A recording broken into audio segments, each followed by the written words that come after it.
ಗಾಯತ್ರಿ ದೇವಿ ಮಾತಾಜಿ.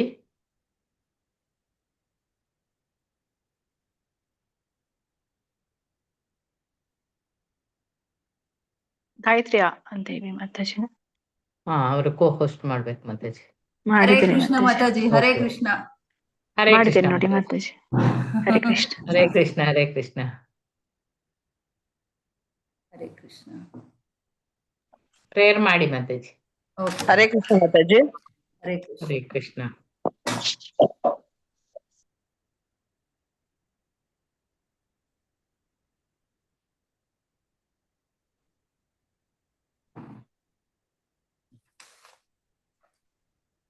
ಎಲ್ಲರಿಗೂ ಚೈತನ್ಯ ಚರಿತಾಮೃತದ ಓದುವ ತರಗತಿಗೆ ಸ್ವಾಗತ ಸುಸ್ವಾಗತ.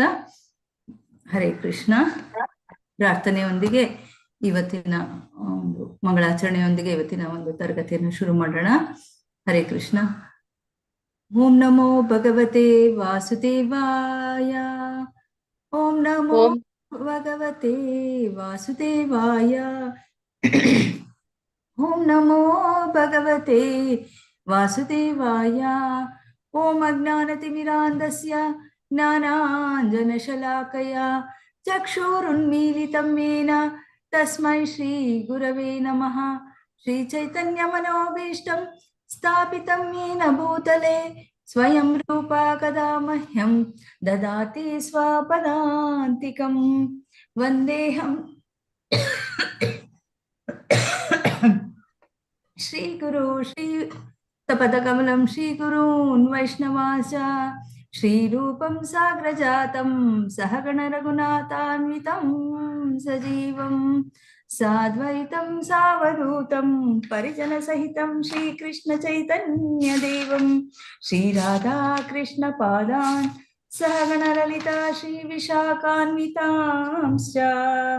ಹೇ ಕೃಷ್ಣ ಕರುಣಾ ಸಿಂಧೋ ದೀನಬಂಧೋ ಜಗತ್ಪತೆ ಗೋಪೇಶ ಗೋಪಿಕಾ ಕಾಂತ ರಾಧಾಕಾಂತ ನಮೋಸ್ತುತೆ. ತಪ್ತ ಕಾಂಚನ ಗೌರಾಂಗಿ ರಾಧೆ ವೃಂದಾವನೇಶ್ವರಿ ವೃಷಭಾನುಸುತೆ ದೇವಿ ಪ್ರಣಮಾಮಿ ಹರಿ ಪ್ರಿಯೇ. ವಾಂಛಾಕಲ್ಪತರುಭ್ಯಶ್ಚ ಕೃಪಾ ಸಿಂಧುಭ್ಯ ಏವ ಚ ಪತಿತಾನಾಂ ಪಾವನೇಭ್ಯೋ ವೈಷ್ಣವೇಭ್ಯೋ ನಮೋ ನಮಃ. ನಮೋ ಓಂ ವಿಷ್ಣುಪದಾಯ ಕೃಷ್ಣಪೃಷ್ಠಾಯ ಭೂತಲೆ ಶ್ರೀಮತೆ ಭಕ್ತಿವೇದಾಂತ ಸ್ವಾಮಿನ್ ಇತಿ ನಾಮಿನೇ. ನಮಸ್ತೆ ಸರಸ್ವತಿ ದೇವಿ ಗೌರವಾಣಿ ಪ್ರಚಾರಿಣೇ ನಿರ್ವಿಶೇಷ ಶೂನ್ಯವಾದಿ ಪಾಶ್ಚಾತ್ಯದೇಶತಾರಿಣೇ. ಜಯ ಶ್ರೀ ಕೃಷ್ಣ ಚೈತನ್ಯ ಪ್ರಭೋ ನಿತ್ಯಾನಂದ ಶ್ರೀ ಅದ್ವೈತ ಗದಾಧರ ಶ್ರೀವಾಸಾದಿ ಗೌರ್ ಭಕ್ತ ವೃಂದ. ಹರೇ ಕೃಷ್ಣ ಕೃಷ್ಣ ಕೃಷ್ಣ ಹರೇ ಹರೇ ಹರೇ ರಾಮ ರಾಮ ರಾಮ ಹರೇ ಹರೇ. ಶ್ರೀ ಶ್ರೀ ರಾಧಾ ಗೋವಿಂದ ಕಿ ಜೈ. ಶ್ರೀ ಶ್ರೀ ಗೌರನಿತಾಯ್ ಕಿ ಜೈ. ಶ್ರೀಲ ಪ್ರಭುಪಾದ್ ಕಿ ಜೈ. ಇಲ್ಲಿ ನೆರೆದಿರುವಂತ ಎಲ್ಲ ಭಕ್ತ ವೃಂದರಿಗೂ ಜೈ. ಶ್ರೀ ಚೈತನ್ಯ ಚರಿತಾಮೃತ ಕಿ ಜೈ. ಹರೇ ಕೃಷ್ಣ ಕೃಷ್ಣ ಕೃಷ್ಣ ಹರೇ ಹರೇ ಹರೇ ರಾಮ ರಾಮ ರಾಮ ಹರೇ ಹರೇ. ಹರೇ ಕೃಷ್ಣ. ಹರೇ ಕೃಷ್ಣ. ಇದೇ ಹೇಳಿ ಮಾತಾಜಿ. ಜಯ ಜಯ ಶ್ರೀ ಚೈತನ್ಯ. ಹರೇ ಕೃಷ್ಣ. ಜಯ ಜಯ ಶ್ರೀ ಚೈತನ್ಯ ಜಯ ನಿತ್ಯಾನಂದ. ಜಯ ಜಯ ಶ್ರೀ ಚೈತನ್ಯ ಜಯ ನಿತ್ಯಾನಂದ. ಜಯ ಅದ್ವೈತ ಚಂದ್ರ ಜಯ ಗೌರ ಭಕ್ತ ವೃಂದ. ಜಯ ಅದ್ವೈತ ಚಂದ್ರ ಜಯ ಗೌರ ಭಕ್ತ ವೃಂದ. ಜಯ ಜಯ ಶ್ರೀ ಚೈತನ್ಯ ಜಯ ನಿತ್ಯಾನಂದ. ಜಯ ಜಯ ಚೈತನ್ಯ ಜಯ ನಿತ್ಯಾನಂದ. ಜಯ ಅದ್ವೈತ ಚಂದ್ರ ಜಯ ಗೌರ ಭಕ್ತ ವೃಂದ. ಜಯ ಅದ್ವೈತ ಚಂದ್ರ ಜಯ ಗೌರ ಭಕ್ತ ವೃಂದ. ಜಯ ಜಯ ಶ್ರೀ ಚೈತನ್ಯ ಜಯ ನಿತ್ಯಾನಂದ ಜಯ ಜಯ ಶ್ರೀ ಚೈತನ್ಯ ಜಯ ನಿತ್ಯಾನಂದ ಜಯ ಅದ್ವೈತ ಚಂದ್ರ ಜಯ ಗೌರ ಭಕ್ತ ವೃಂದ ಜಯ ಅದ್ವೈತ ಚಂದ್ರ ಜಯ ಗೌರವೃಂದ. ಹರೇ ಕೃಷ್ಣ. ಹರೇ ಕೃಷ್ಣ. ಆಚಾರ್ಯರ ಪಾದಗಳಿಗೆ ವಂದನೆಗಳನ್ನ ಸಲ್ಲಿಸುತ್ತಾ ಇವತ್ತಿನ ಚೈತನ್ಯ ಚರಿತಾಮೃತದ ಶ್ಲೋಕ 53 ಮುಖ್ಯವಾದಂತಹ ಒಂದು ಶ್ಲೋಕವಾಗಿದೆ. ಯಾಕೆ ಅಂತಂದ್ರೆ ಶ್ರೀಮದ್ ಭಾಗವತದಲ್ಲಿ ಭಗವಂತ 4 ಶ್ಲೋಕಗಳಲ್ಲಿ ಇಡೀ ಭಾಗವತದ ಒಂದು ತತ್ವವನ್ನ ಏನು ಕೊಟ್ಟಿದ್ದಾರೋ ಆ ಒಂದು ಶ್ಲೋಕಗಳೇನಿದೆಯೋ ಅದೇ ರೀತಿಯಾದಂತಹ ಒಂದು ತತ್ವವನ್ನ ಈ ಶ್ಲೋಕಗಳಲ್ಲಿ ಕೊಟ್ಟಿರುವಂಥದ್ದು. ನೋಡೋಣಂತೆ. ಒಂದ್ಸರಿ ನಾನು ಓದ್ತೀನಿ, ಆಮೇಲೆ ರಿಪೀಟ್ ಮಾಡಿ. ಅಹಂ ಏವ ಸಂ ಏವಾಗ್ರೇ ನಾನ್ಯದ್ ಯದ್ ಸತ್ ಅಸತ್ ಪರಂ ಪಶ್ಚಾದಹಂ ಯದ್ ಏತಚ್ ಚ ಯೋ ವಶಿಷ್ಯೇತ ಸೋಸ್ಮಿ ಅಹಂ. ರಿಪೀಟ್ ಮಾಡಿ. ಅಹಂ ಏವ ಸಂ ಏವಾಗ್ರೇ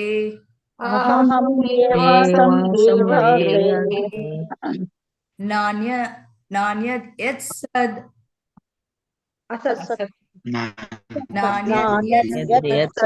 ಸತ್ಪರಂ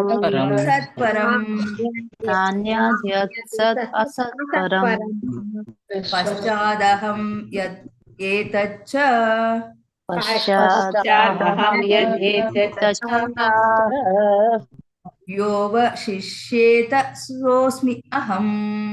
ಯೋ ವಶಿಷ್ಯೇತ ಸೋಸ್ಮಿ ಅಹಂ. ಅಹಂ ಏವ ಸಂ ಏವಾಗ್ರೇ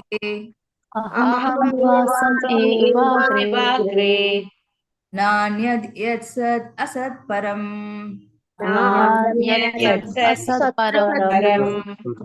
ಪಶ್ಚಾದ್ ಅಹಂ ಯತ್ ಏತಚ್ಚ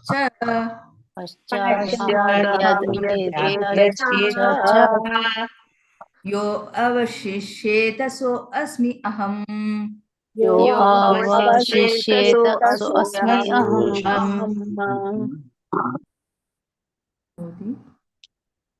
ಹರೇ ಕೃಷ್ಣ. ನಿನ್ನೆ ಎಲ್ಲಿ ಸ್ಟಾಪ್ ಆಯ್ತು ಗೀತಾ? ಪ್ರಭಾವತಿ ಮಾತಾಜಿ ಓದಿ. ಓದ್ತೀನಿ ಮಾತಾಜಿ, ಓದ್ತೀನಿ. ಶ್ಲೋಕ 53. ಅಹಂ ಏವಾಸಂ ಏವಾಗ್ರೇ ನಾನ್ಯತ್ ಯತ್ ಸತ್ ಅಸತ್ ಪರಂ ಪಶ್ಚಾದ್ ಅಹಂ ಯತ್ ಏತಚ್ಚ ಯೋ ವಶ್ಯೇಷತ ಸೋಸ್ಮಿ ಅಹಂ. ಇದು ವರ್ಡ್ ಬೈ ವರ್ಡ್ ಓದಿ.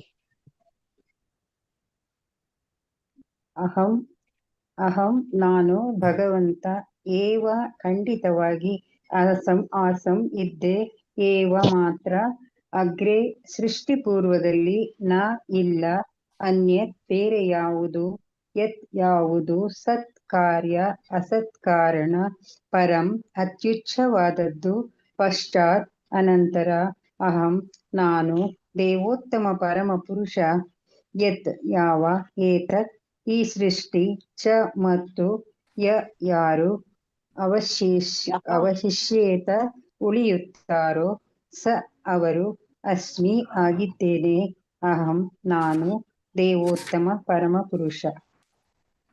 ಅನುವಾದ ಭಾವಾರ್ಥ. ಶ್ರೀಲ ಪ್ರಭುಪಾದರಿಂದ ಶ್ರೀಲ ಪ್ರಭುಪಾದರಿಗೆ ಜಯವಾಗಲಿ.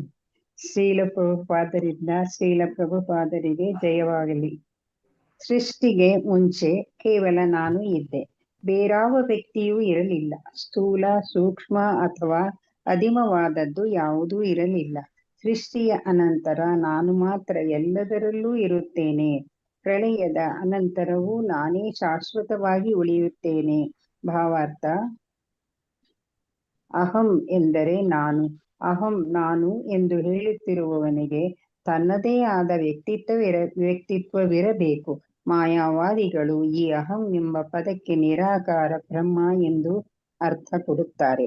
ಮಾಯಾವಾದಿಗಳಿಗೆ ತಮ್ಮ ವ್ಯಾಕರಣ ಜ್ಞಾನದ ಬಗೆಗೆ ಹೆಮ್ಮೆ. ಆದರೆ ನಿಜವಾದ ವ್ಯಾಕರಣ ಜ್ಞಾನವಿರುವ ಯಾವುದೇ ವ್ಯಕ್ತಿಗಾದರೂ ಅಹಂ ಎಂದರೆ ನಾನು ಮತ್ತು ನಾನು ಎನ್ನುವುದು ಒಬ್ಬ ಸಾಕಾರ ವ್ಯಕ್ತಿಯನ್ನು ಸೂಚಿಸುತ್ತದೆ ಎಂದು ಅರ್ಥವಾಗುತ್ತದೆ. ಆದ್ದರಿಂದ ಭಗವಂತನು ಬ್ರಹ್ಮನ ಜೊತೆ ಮಾತನಾಡಬೇಕಾದರೆ ತನ್ನ ದಿವ್ಯ ರೂಪವನ್ನು ಹೇಳುವಾಗ ಅಹಂ ಎಂಬ ಮಾತನ್ನು ಬಳಸುತ್ತಾನೆ. ಅಹಂ ಎಂಬ ಪದಕ್ಕೆ ನಿರ್ದಿಷ್ಟ ಅರ್ಥವಿದೆ. ಅದು ಮನಬಂದಂತೆ ಅರ್ಥೈಸುವಂತಹ ಅಸ್ಪಷ್ಟ ಪದವಲ್ಲ. ಕೃಷ್ಣನು ಅಹಂ ಎಂದು ಹೇಳಿದಾಗ ಅದು ಭಗವಂತನನ್ನು ನಿರ್ದೇಶಿಸುತ್ತದೆಯೇ ಹೊರತು ಬೇರೇನನ್ನೂ ಅಲ್ಲ. ಸೃಷ್ಟಿಗೆ ಮುಂಚೆ ಮತ್ತು ಅದು ನಾಶವಾದ ಮೇಲೆ ಪರಮ ಪುರುಷ ಮತ್ತು ಅವನ ಸಹಚರರು ಮಾತ್ರ ಇರುತ್ತಾರೆ. ಭೌತ ವಸ್ತುಗಳೇ ಇರುವುದಿಲ್ಲ. ಹೀಗೆಂದು ವೈದಿಕ ಸಾಹಿತ್ಯದಲ್ಲಿ ಖಚಿತವಾಗಿ ಹೇಳಿದೆ. ವಾಸುದೇವೋ ವಾ ಇದಂ ಅಗ್ರ ಆಸೀನ್ ನ ಬ್ರಹ್ಮಾನ ಚ ಶಂಕರಃ. ಈ ಮಂತ್ರದ ಅರ್ಥವೇನೆಂದರೆ, ಸೃಷ್ಟಿಗೆ ಮುಂಚೆ ಬ್ರಹ್ಮನಾಗಲಿ ಶಿವನಾಗಲಿ ಇರಲಿಲ್ಲ, ವಿಷ್ಣು ಮಾತ್ರ ಇದ್ದನು. ವಿಷ್ಣುವು ತನ್ನ ಧಾಮವಾದ ವೈಕುಂಠದಲ್ಲಿ ಇದ್ದಾನೆ. ಆಧ್ಯಾತ್ಮಿಕ ಆಕಾಶದಲ್ಲಿ ಅಸಂಖ್ಯಾತ ವೈಕುಂಠ ಲೋಕಗಳಿವೆ. ಪ್ರತಿಯೊಂದು ಲೋಕದಲ್ಲೂ ವಿಷ್ಣುವು ತನ್ನ ಭಕ್ತರೊಂದಿಗೆ ಸಕಲ ಸಾಧನ ಸಂಪತ್ತಿನೊಂದಿಗೆ ನೆಲೆಸಿದ್ದಾನೆ. ಸೃಷ್ಟಿಯು ಕಾಲ ಕಾಲಕ್ಕೆ ನಾಶವಾದರೂ ಎಂದೆಂದಿಗೂ ನಾಶವಾಗದ ಇನ್ನೊಂದು ಧಾಮವಿದೆ ಎಂದು ಭಗವದ್ಗೀತೆಯಲ್ಲಿ ಹೇಳಿದೆ. ಸೃಷ್ಟಿ ಎಂದರೆ ಭೌತ ಸೃಷ್ಟಿ ಎಂದಾಗುತ್ತದೆ, ಏಕೆಂದರೆ ಆಧ್ಯಾತ್ಮಿಕ ಲೋಕದಲ್ಲಿ ಪ್ರತಿಯೊಂದು ಶಾಶ್ವತವಾಗಿರುತ್ತದೆ. ಅಲ್ಲಿ ಸೃಷ್ಟಿಯಾಗಲಿ ಲಯವಾಗಲಿ ಇಲ್ಲ. ಭೌತ ಜಗತ್ತಿನ ಸೃಷ್ಟಿಗೆ ಮುಂಚೆ ತನ್ನ ಸಮಸ್ತ ದಿವ್ಯ ಸಂಪತ್ತಿನೊಂದಿಗೆ ಸಕಲ ಶಕ್ತಿ, ಸಕಲ ಐಶ್ವರ್ಯ, ಸಕಲ ಸೌಂದರ್ಯ, ಸಕಲ ಜ್ಞಾನ, ಸಕಲ ಪ್ರಸಿದ್ಧಿ ಮತ್ತು ಸಕಲ ವೈರಾಗ್ಯದೊಂದಿಗೆ ತಾನು ಇದ್ದುದಾಗಿ ಭಗವಂತ ತಿಳಿಸುತ್ತಾನೆ. ವ್ಯಕ್ತಿಯು ರಾಜನನ್ನು ನೆನೆದೊಡನೆ ಅವನ ಕಾರ್ಯದರ್ಶಿಗಳು, ಮಂತ್ರಿಗಳು, ಸೇನಾಪತಿಗಳು, ಅರಮನೆಗಳು ಮೊದಲಾದವೆಲ್ಲ ಅವನಿಗೆ ತಾನೇ ನೆನಪಿಗೆ ಬರುತ್ತವೆ. ರಾಜನಿಗೆ ಅಂಥ ಸಂಪತ್ತು ವೈಭವಗಳಿರಬೇಕಾದರೆ ದೇವೋತ್ತಮ ಪರಮ ಪುರುಷನ ಸಂಪತ್ತು ವೈಭವಗಳನ್ನು ಊಹಿಸಿಕೊಳ್ಳಲು ಪ್ರಯತ್ನಿಸಬಹುದು. ಭಗವಂತನು ಅಹಂ ಎಂದು ಹೇಳಿದಾಗ ಅವನು ಪೂರ್ಣ ಶಕ್ತಿ, ಪೂರ್ಣ ಶ್ರೀಮಂತಿಕೆಗಳಿಂದ ಇದ್ದಾನೆ ಎಂದೇ ತಿಳಿದುಕೊಳ್ಳಬೇಕು. ಯತ್ ಎಂಬ ಪದವು ಅಪರಿಮಿತವಾಗಿ ಯತ್ ಎಂಬ ಪದವು ಭಗವಂತನ ನಿರಾಕಾರ ಪ್ರಭೆಯಿಂದ ಬ್ರಹ್ಮನನ್ನು ಸೂಚಿಸುತ್ತದೆ. ಬ್ರಹ್ಮ ಸಂಹಿತೆಯಲ್ಲಿ 5.40 ತದ್ ಬ್ರಹ್ಮ ನಿಷ್ಕಲಂ ಅನಂತಂ ಆಶೇಷಭೂತಂ ಎಂದು ಹೇಳಿದೆ. ಅಂದರೆ ಬ್ರಹ್ಮನ ಪ್ರಭೆ ಅಪರಿಮಿತವಾಗಿ ವಿಸ್ತರಿಸುತ್ತದೆ ಎಂದರ್ಥ. ಸೂರ್ಯನು ಬೆಳಕನ್ನು ತನ್ನ ಗ್ರಹದಿಂದ ಅಪರಿಮಿತವಾಗಿ ವಿಸ್ತರಿಸುವಂತೆ ಪರಮ ಸತ್ಯನಾದ ಭಗವಂತನು ತನ್ನ ಶಕ್ತಿಯ ಪ್ರಭೆಯಾದ ಬ್ರಹ್ಮನನ್ನು ಅಪರಿಮಿತವಾಗಿ ವಿಸ್ತರಿಸುತ್ತಿದ್ದಾನೆ. ಆ ಬ್ರಹ್ಮ ಶಕ್ತಿಯಿಂದ ಸೃಷ್ಟಿ ಕಾಣಿಸಿಕೊಳ್ಳುತ್ತದೆ. ಸೂರ್ಯನ ಬೆಳಕಿನಲ್ಲಿ ಮೋಡ ಕಾಣಿಸಿಕೊಳ್ಳುವಂತೆ ಮೋಡದಿಂದ ಮಳೆ, ಮಳೆಯಿಂದ ಸಸ್ಯ ಸಂಪತ್ತು, ಸಸ್ಯ ಸಂಪತ್ತಿನಿಂದ ಫಲಪುಷ್ಪಗಳು, ಇವು ಇತರ ಬಗೆಯ ಜೀವರಾಶಿಗಳಿಗೆ ಜೀವನಾಧಾರ. ಅದೇ ರೀತಿ ಪರಮ ಪ್ರಭುವಿನ ಪ್ರಭೆ ಸೂಸುತ್ತಿರುವ ದೇಹ ಕಾಂತಿಯು ಅನಂತ ವಿಶ್ವಗಳ ಸೃಷ್ಟಿಗೆ ಕಾರಣ. ಬ್ರಹ್ಮಜ್ಯೋತಿಯು ನಿರಾಕಾರ, ಆದರೆ ಆ ಶಕ್ತಿಯ ಮೂಲವೆಂದರೆ ದೇವೋತ್ತಮ ಪರಮ ಪುರುಷ. ಅವನಿಂದ ಅವನ ಧಾಮದಲ್ಲಿ ಅಂದರೆ ವೈಕುಂಠದಲ್ಲಿ ಈ ಬ್ರಹ್ಮಜ್ಯೋತಿ ಹೊರಹೊಮ್ಮುತ್ತದೆ. ಅವನು ಎಂದೂ ನಿರಾಕಾರನಲ್ಲ. ಮಾಯಾವಾದಿಗಳು ಬ್ರಹ್ಮನ ಶಕ್ತಿ ಮೂಲವನ್ನು ಅರಿಯಲಾಗದೆ ತಪ್ಪಾಗಿ ಈ ನಿರಾಕಾರ ಬ್ರಹ್ಮನೇ ಪರಮ ಪುರುಷಾರ್ಥ ಎಂದು ಭಾವಿಸುತ್ತಾರೆ.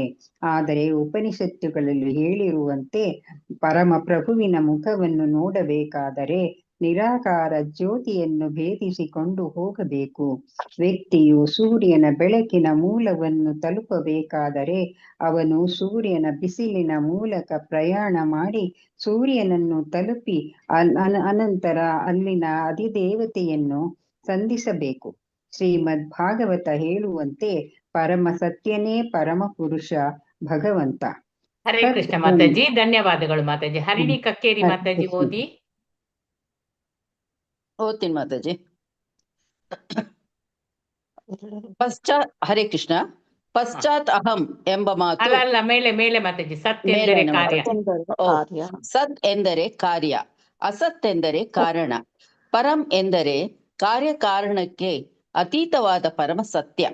ಸೃಷ್ಟಿಯ ಕಾರಣವನ್ನು ಮಹತ್ತತ್ವ ಅಥವಾ ಒಟ್ಟು ಭೌತ ಶಕ್ತಿ ಎಂದು, ಅದರ ಕಾರಣವನ್ನು ಸೃಷ್ಟಿ ಎಂದು ಕರೆಯುತ್ತಾರೆ. ಆದರೆ ಕಾರ್ಯವಾಗಲಿ ಕಾರಣವಾಗಲಿ ಆರಂಭದಲ್ಲಿ ಇರಲಿಲ್ಲ. ಅವು ಭಗವಂತನಿಂದ ಹುಟ್ಟಿದವು, ಕಾಲದ ಶಕ್ತಿ ಹುಟ್ಟಿದಂತೆ. ಇದನ್ನು ವೇದಾಂತ ಸೂತ್ರದಲ್ಲಿ ಹೇಳಿದೆ. ಜನ್ಮಾದಿ ಅಸ್ಯ ಯತಃ, ವಿಶ್ವ ಸೃಷ್ಟಿಯ ಮೂಲ ಅಂದರೆ ಮಹತ್ತತ್ವ ಭಗವಂತ. ಇದನ್ನು ಶ್ರೀಮದ್ ಭಾಗವತ ಮತ್ತು ಭಗವದ್ಗೀತೆಗಳಲ್ಲಿ ಉದ್ದಕ್ಕೂ ಸ್ಪಷ್ಟವಾಗಿ ಹೇಳಿದೆ. ಭಗವದ್ಗೀತೆಯಲ್ಲಿ 10.8 ಕೃಷ್ಣನು ಅಹಂ ಸರ್ವಸ್ವ ಪ್ರವಾಹ, ನಾನು ಎಲ್ಲದರ ಉಗಮಸ್ಥಾನ ಎಂದು ಹೇಳುತ್ತಾನೆ. ಭೌತ ಬ್ರಹ್ಮಾಂಡವು ನಶ್ವರವಾದ್ದರಿಂದ ಕೆಲವು ವೇಳೆ ಪ್ರಕಟವಾಗುತ್ತದೆ, ಕೆಲವು ವೇಳೆ ಪ್ರಕಟವಾಗುವುದಿಲ್ಲ. ಆದರೆ ಅದರ ಶಕ್ತಿಯು ಪರಮ ಪ್ರಭುವಿನಿಂದ ಹೊರಹೊಮ್ಮುತ್ತದೆ. ಸೃಷ್ಟಿ ಪೂರ್ವದಲ್ಲಿ ಕಾರಣವಾಗಲಿ ಕಾರ್ಯವಾಗಲಿ ಯಾವುದೂ ಇರಲಿಲ್ಲ. ಆದರೆ ಭಗವಂತನು ತನ್ನ ಸಕಲ ಐಶ್ವರ್ಯ ಶಕ್ತಿಗಳಿಂದ ಇದ್ದನು. ಪಶ್ಚಾತ್ ಅಹಂ ಎಂಬ ಮಾತು ಸೃಷ್ಟಿಯಾದ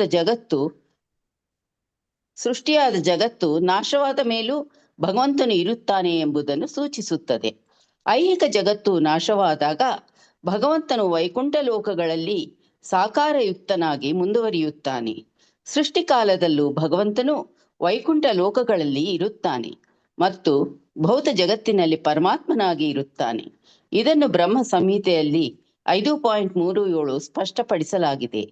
ಗೋಲೋಕ ಏವ ನಿವಸತಿ, ಅವನು ವೈಕುಂಠದ ಗೋಲೋಕ ವೃಂದಾವನದಲ್ಲಿ ಪರಿಪೂರ್ಣವಾಗಿ ಮತ್ತು ಶಾಶ್ವತವಾಗಿ ಇದ್ದರೂ ಸರ್ವಾಂತರ್ಯಾಮಿ ಅಖಿಲಾತ್ಮಭೂತಃ, ಭಗವಂತನ ಸರ್ವಾಂತರ್ಯಾಮಿ ಸ್ವರೂಪವನ್ನು ಪರಮಾತ್ಮ ಎಂದು ಕರೆಯುತ್ತಾರೆ. ಭಗವದ್ಗೀತೆಯಲ್ಲಿ ಅಹಂ ಕೃತ್ನಸ್ವ ಜಗತಃ ಪ್ರಭವಃ ಎಂದು ಹೇಳಿದೆ. ಜಗತ್ತು ಪರಮ ಪ್ರಭುವಿನ ಶಕ್ತಿಯ ಅಭಿವ್ಯಕ್ತಿ. ಪೃಥ್ವಿ, ಅಪ್, ತೇಜಸ್ಸು, ವಾಯು, ಆಕಾಶ, ಮನಸ್ಸು, ಬುದ್ಧಿ ಮತ್ತು ಅಹಂಕಾರವೆಂಬ ಭೌತ ವಸ್ತುಗಳು ಭಗವಂತನ ಅಪರಾಶಕ್ತಿ ಅಂದ್ರೆ ಇನ್ಫೀರಿಯರ್ ಎನರ್ಜಿ, ಮತ್ತು ಜೀವಿಗಳು ಅವನ ಪರಾಶಕ್ತಿ ಸುಪೀರಿಯರ್ ಎನರ್ಜಿ. ಭಗವಂತನ ಶಕ್ತಿಗೂ ಭಗವಂತನಿಗೂ ಏನೂ ಭೇದವಿಲ್ಲದೆ ಇರುವುದರಿಂದ ಅಸ್ತಿತ್ವದಲ್ಲಿರುವ ಪ್ರತಿಯೊಂದು ನಿರಾಕಾರ ಸ್ವರೂಪದ ಕೃಷ್ಣನೇ. ಬಿಸಿಲು, ಸೂರ್ಯನ ಬೆಳಕು ಮತ್ತು ಶಾಖಗಳು ಸೂರ್ಯನಿಗಿಂತ ಬೇರೆ ಅಲ್ಲ. ಆದರೂ ಅವು ಏಕಕಾಲದಲ್ಲಿ ಸೂರ್ಯನ ಬೇರೆ ಬೇರೆ ಶಕ್ತಿಗಳು. ಅದೇ ರೀತಿ ಪ್ರಕಟಿತ ಜಗತ್ತು ಮತ್ತು ಜೀವಿಗಳು ಭಗವಂತನ ಶಕ್ತಿಗಳು ಮತ್ತು ಅವು ಏಕಕಾಲದಲ್ಲಿ ಭಗವಂತನೇ ಆಗಿ ಅವನಿಂದ ಬೇರೆಯೂ ಆಗಿದೆ. ಆದ್ದರಿಂದ ಭಗವಂತನು ಎಲ್ಲ ನಾನೇ ಎಂದು ಹೇಳುತ್ತಾನೆ, ಏಕೆಂದರೆ ಎಲ್ಲವೂ ಆತನ ಶಕ್ತಿಯಾದ್ದರಿಂದ ಅವನಿಂದ ಭಿನ್ನವಲ್ಲ. ಯೋ ವಶಿಷ್ಯತೆ ಸೋಸ್ಮಿ ಅಹಂ ಎಂಬ ಮಾತು ಸೃಷ್ಟ ಜಗತ್ತು ನಾಶವಾದ ಮೇಲೆ ಉಳಿಯುವವನು ಭಗವಂತ ಎಂಬುದನ್ನು ಸೂಚಿಸುತ್ತದೆ. ಆಧ್ಯಾತ್ಮಿಕ ಅಭಿವ್ಯಕ್ತಿ ಎಂದಿಗೂ ನಾಶವಾಗದು. ಅದು ಪರಮಪ್ರಭುವಿನ ಆಂತರಿಕ ಶಕ್ತಿಗೆ ಸೇರಿದುದು. ಅದು ನಿತ್ಯ. ಬಾಹ್ಯ ಅಭಿವ್ಯಕ್ತಿಯನ್ನು ಅವತಾರವನ್ನು ಹಿಂತೆಗೆದುಕೊಂಡಾಗ ಗೋಲೋಕ ಮತ್ತು ಉಳಿದ ವೈಕುಂಠ ಲೋಕಗಳ ಆಧ್ಯಾತ್ಮಿಕ ಚಟುವಟಿಕೆಗಳು ಭೌತ ಜಗತ್ತಿನ ಕಾಲದ ಕಟ್ಟುಪಾಡಿಗೆ ಒಳಪಡದೆ ಮುಂದುವರಿಯುತ್ತವೆ. ಕಾಲಕ್ಕೆ ಆಧ್ಯಾತ್ಮಿಕ ಲೋಕದಲ್ಲಿ ಅಸ್ತಿತ್ವವೇ ಇಲ್ಲ. ಆದ್ದರಿಂದ ಭಗವದ್ಗೀತೆಯಲ್ಲಿ 15ನೇ ಅಧ್ಯಾಯ 6ನೇ ಶ್ಲೋಕದಲ್ಲಿ ಹೀಗೆ ಹೇಳಿದೆ, ಮಾತಾಜಿ. ಗಾಯತ್ರಿ ಮಾತಾಜಿ. ಹರೇ ಕೃಷ್ಣ. ತುಂಬಾ ಮುಖ್ಯವಾದಂತಹ ಒಂದು ಶ್ಲೋಕ ಆಗಿದೆ. ಚತುಶ್ಲೋಕಿ ಭಗವದ್ಗೀತಾ, ಚತುಶ್ಲೋಕಿ ಶ್ರೀಮದ್ ಭಾಗವತಂ. ಇದರಲ್ಲೆಲ್ಲ ಭಗವಂತ ನಾನು ಯಾರು ಅನ್ನೋದನ್ನ ತಿಳಿಸಿ ನಮ್ಮ ಜೀವಿಗಳ ಒಂದು ಪರಮಾತ್ಮನ ಮತ್ತೆ ಜೀವಿಯ ಸಂಬಂಧವನ್ನ ಮತ್ತೆ ಆ ಒಂದು ಸಂಬಂಧದ ಒಂದು ಪ್ರಯೋಜನವನ್ನ ಎಲ್ಲವನ್ನೂ ತಿಳಿಸ್ಕೊಟ್ಟಿರುವಂತದ್ದು. ಸೊ ಹಾಗಾಗಿ 18,000 ಶ್ಲೋಕಗಳನ್ನು ಒಳಗೊಂಡಿರುವಂತಹ ಶ್ರೀಮದ್ ಭಾಗವತದಲ್ಲಿ ಭಾಗವತನ 4 ಶ್ಲೋಕಗಳಲ್ಲಿ ಭಗವಂತ ಬ್ರಹ್ಮನಿಗೆ ತಿಳಿಸ್ಕೊಟ್ಟಿರುವಂಥದ್ದು. ಅದೇ ರೀತಿಯಾಗಿ ಇಲ್ಲಿ ಚೈತನ್ಯ ಚರಿತಾಮೃತದಲ್ಲಿ ಕೃಷ್ಣರಾಜ ಕವಿರಾಜ ಆಚಾರ್ಯರು ಅದು ನಮಗೆ ಇದರ ಮೂಲಕ ತಿಳಿಸ್ತಾ ಇದ್ದಾರೆ. ಹೇಗೆ ಅಂತಂದ್ರೆ ಅಹಂ ಏವ ಅಸಂ ಏವಾಗ್ರೆ, ಸೇಮ್ ಆ ಒಂದು ಶ್ರೀಮದ್ ಭಾಗವತದಲ್ಲಿ 2.9.33 ಒಂದು ಶ್ಲೋಕವನ್ನ ಮತ್ತೆ ಇಲ್ಲಿ ಕೋಟ್ ಮಾಡಿದ್ದಾರೆ. ಸೊ ಯಾಕೆ ಅಂತಂದ್ರೆ ಬ್ರಹ್ಮನಿಗೆ ಭಗವಂತನ ಒಂದು ಸೃಷ್ಟಿಯ ಬಗ್ಗೆ ಹೇಳ್ತಾ ಇದ್ದಾರೆ. ಆ ಒಂದು ಸೃಷ್ಟಿಯನ್ನ ಅವರು ಹೇಗೆ ಮಾಡಿದ್ರು ಅದನ್ನೆಲ್ಲ ಹೇಳ್ತಾ ಬಂದಾಗ ಮತ್ತೆ ಬ್ರಹ್ಮ ನೇರವಾಗಿ ಭಗವಂತನನ್ನ ಕಂಡಿರುವಂಥದ್ದು ಅವನ ಒಂದು ತಪಸ್ಸಿನ ಆಚರಣೆಯಿಂದ. ಹಾಗಾಗಿ ಅಂತಹ ಬ್ರಹ್ಮನಿಗೆ ಭಗವಂತ ಯಾರು ಅನ್ನುವಂಥದ್ದು ಸಹ ಪೂರ್ಣವಾಗಿ ತಿಳಿಯೋದಿಕ್ಕೂ ಸಾಧ್ಯ ಆಗ್ಲಿಲ್ಲ. ಯಾಕೆ ಅಂತಂದ್ರೆ ಆ ಭಗವಂತನ ಒಂದು ಶಕ್ತಿಗಳು ಅಚಿಂತ್ಯವಾಗಿರುವಂಥದ್ದು, ಅನೇಕವಾಗಿರುವಂಥದ್ದು. ಹಾಗಾಗಿ ಮತ್ತೆ ಇಲ್ಲಿ ತಾನು ಯಾರು ಅನ್ನೋದನ್ನ ಇಲ್ಲಿ ತಿಳಿಸ್ತಾ ಹೋಗ್ತಾರೆ. ಸೊ ಇಲ್ಲಿ ನಾವು ಅದನ್ನ ಬ್ರಹ್ಮ ಇಲ್ಲಿ ತಿಳಿಸ್ತಾ ಹೋಗ್ತಾರೆ. ಅದನ್ನ ನಾವು ಅರ್ಥ ಮಾಡ್ಕೊಳ್ಳೋ ಪ್ರಯತ್ನವನ್ನ ಮಾಡೋಣಂತೆ. ಅಂದ್ರೆ ಸೃಷ್ಟಿಗೆ ಮುಂಚೆ ಕೇವಲ ನಾನು ಇದ್ದೆ, ಬೇರಾವ ವ್ಯಕ್ತಿಯೂ ಇರಲಿಲ್ಲ. ಸ್ಥೂಲ, ಸೂಕ್ಷ್ಮ ಅಥವಾ ಆದಿಮವಾದದ್ದು ಯಾವುದೂ ಇರಲಿಲ್ಲ. ಅಂದ್ರೆ ನಾವೀಗ ಐಹಿಕ ಪ್ರಪಂಚದ ಸೃಷ್ಟಿಯನ್ನ ಮಾತ್ರ ನಾವು ತಿಳಿಯೋದಿಕ್ಕೆ ಸಾಧ್ಯ ಆಗತ್ತೆ ಅಲ್ವಾ? ಹೇಗೆ ಆ ಒಂದು ಬ್ರಹ್ಮಾಂಡಗಳ ಸೃಷ್ಟಿ ಆಗತ್ತೆ, ಭಗವಂತ ಒಂದು ವಿಸ್ತರಣೆಯಿಂದ ಕಾರಣೋದಕಶಾಯಿ ವಿಷ್ಣುವಾಗಿ, ಗರ್ಭೋದಕಶಾಯಿ ವಿಷ್ಣುವಾಗಿ, ಮತ್ತೆ ಕ್ಷೀರೋದಕಶಾಯಿ ವಿಷ್ಣುವಾಗಿ ಈ ಬ್ರಹ್ಮಾಂಡದ ಬ್ರಹ್ಮಾಂಡಗಳ ಒಂದು ಸೃಷ್ಟಿಯಾಗಿ ಒಂದೊಂದು ಬ್ರಹ್ಮಾಂಡಗಳಲ್ಲೂ ಭಗವಂತ ಪ್ರವೇಶವನ್ನ ಮಾಡಿ ಆ ಒಂದು ಭಗವಂತನ ನಾಭಿ ಕಮಲದಿಂದ ಬಂದಂತಹ ಒಂದು ಕಮಲದಲ್ಲಿ ಬ್ರಹ್ಮನ ಒಂದು ಜನನವಾಗಿ, ಅದಾದ ಮೇಲೆ ಹೇಗೆ ಆ ಬ್ರಹ್ಮನಿಗೆ ತಪಸ್ಸನ್ನ ಆಚರಿಸೋಕೆ ಅವನಿಗೆ ಒಂದು ಅನುಮತಿಯನ್ನ ನೀಡ್ತಾನೆ. ಆ ತಪಸ್ಸನ್ನ ಆಚರಿಸಿದಂತ ಬ್ರಹ್ಮನಿಗೆ ಆ ಒಂದು ಭಗವಂತನನ್ನ ಕಾಣುವಂತಹ ಒಂದು ಅವಕಾಶ ಸಿಗತ್ತೆ. ಭಗವಂತನ ಧಾಮವನ್ನ ಎರಡನ್ನೂ ಕಾಣುವಂತಹ ಬ್ರಹ್ಮನಿಗೆ ಶಕ್ತಿ ಬರುತ್ತೆ. ಯಾವ ಶಕ್ತಿ ಅಂದ್ರೆ ಆ ವಿಸರ್ಗ ಮಾಡುವಂತಹ ಶಕ್ತಿ ಬರುವಂಥದ್ದು. ಸೊ ಹಾಗಾಗಿ ಈ ಎಲ್ಲ ಏನು ಈ ಒಂದು ಬ್ರಹ್ಮಾಂಡಗಳ ಸೃಷ್ಟಿ, ಬ್ರಹ್ಮನ ಸೃಷ್ಟಿ, ಎಲ್ಲಗಳ ಆಗೋದಿಕ್ಕೂ ಮುಂಚೆ ನಾನು ಇದ್ದೆ. ಅಂದ್ರೆ ಸ್ಥೂಲ ಮತ್ತೆ ಸೂಕ್ಷ್ಮ ಅಥವಾ ಯಾವುದೇ ಆಗಿರ್ಲಿ, ಯಾವುದೇ ಒಂದು ಶಕ್ತಿಗಳಿರ್ಲಿ, ಎಲ್ಲದಕ್ಕೂ ಮುಂಚೆ ಭಗವಂತ ಅನ್ನುವಂಥವನು ಮಾತ್ರ ಇರುವಂಥದ್ದು. ಸೊ ಹಾಗಾಗಿ ಅವನಿಗೆ ಯಾವಾಗಲೂ ಇರುವಂಥವನು, ಶಾಶ್ವತವಾಗಿರುವಂಥವನು. ಸೃಷ್ಟಿಯ ಅನಂತರ ನಾನು ಮಾತ್ರ ಎಲ್ಲದರಲ್ಲೂ ಇರುತ್ತೇನೆ. ನೋಡಿ, ಸೃಷ್ಟಿಯ ನಂತರ ಅಂದಾಗ ಎಲ್ಲರೂ ಸಹ ಆ ಒಂದು ಕ್ಷೀರೋದಕಶಾಯಿ ವಿಷ್ಣುವಿನ ಒಂದು ಇದರಲ್ಲಿ ಹೊಟ್ಟೋಗುವಂಥದ್ದು. ಆದಾಗ ಎಲ್ಲವೂ ಅಂಧಕಾರ. ಸೊ ಹಾಗಾಗಿ ಯಾರಿಗೂ ಅಲ್ಲಿ ಏನು ಇದೇ ಇಲ್ಲ.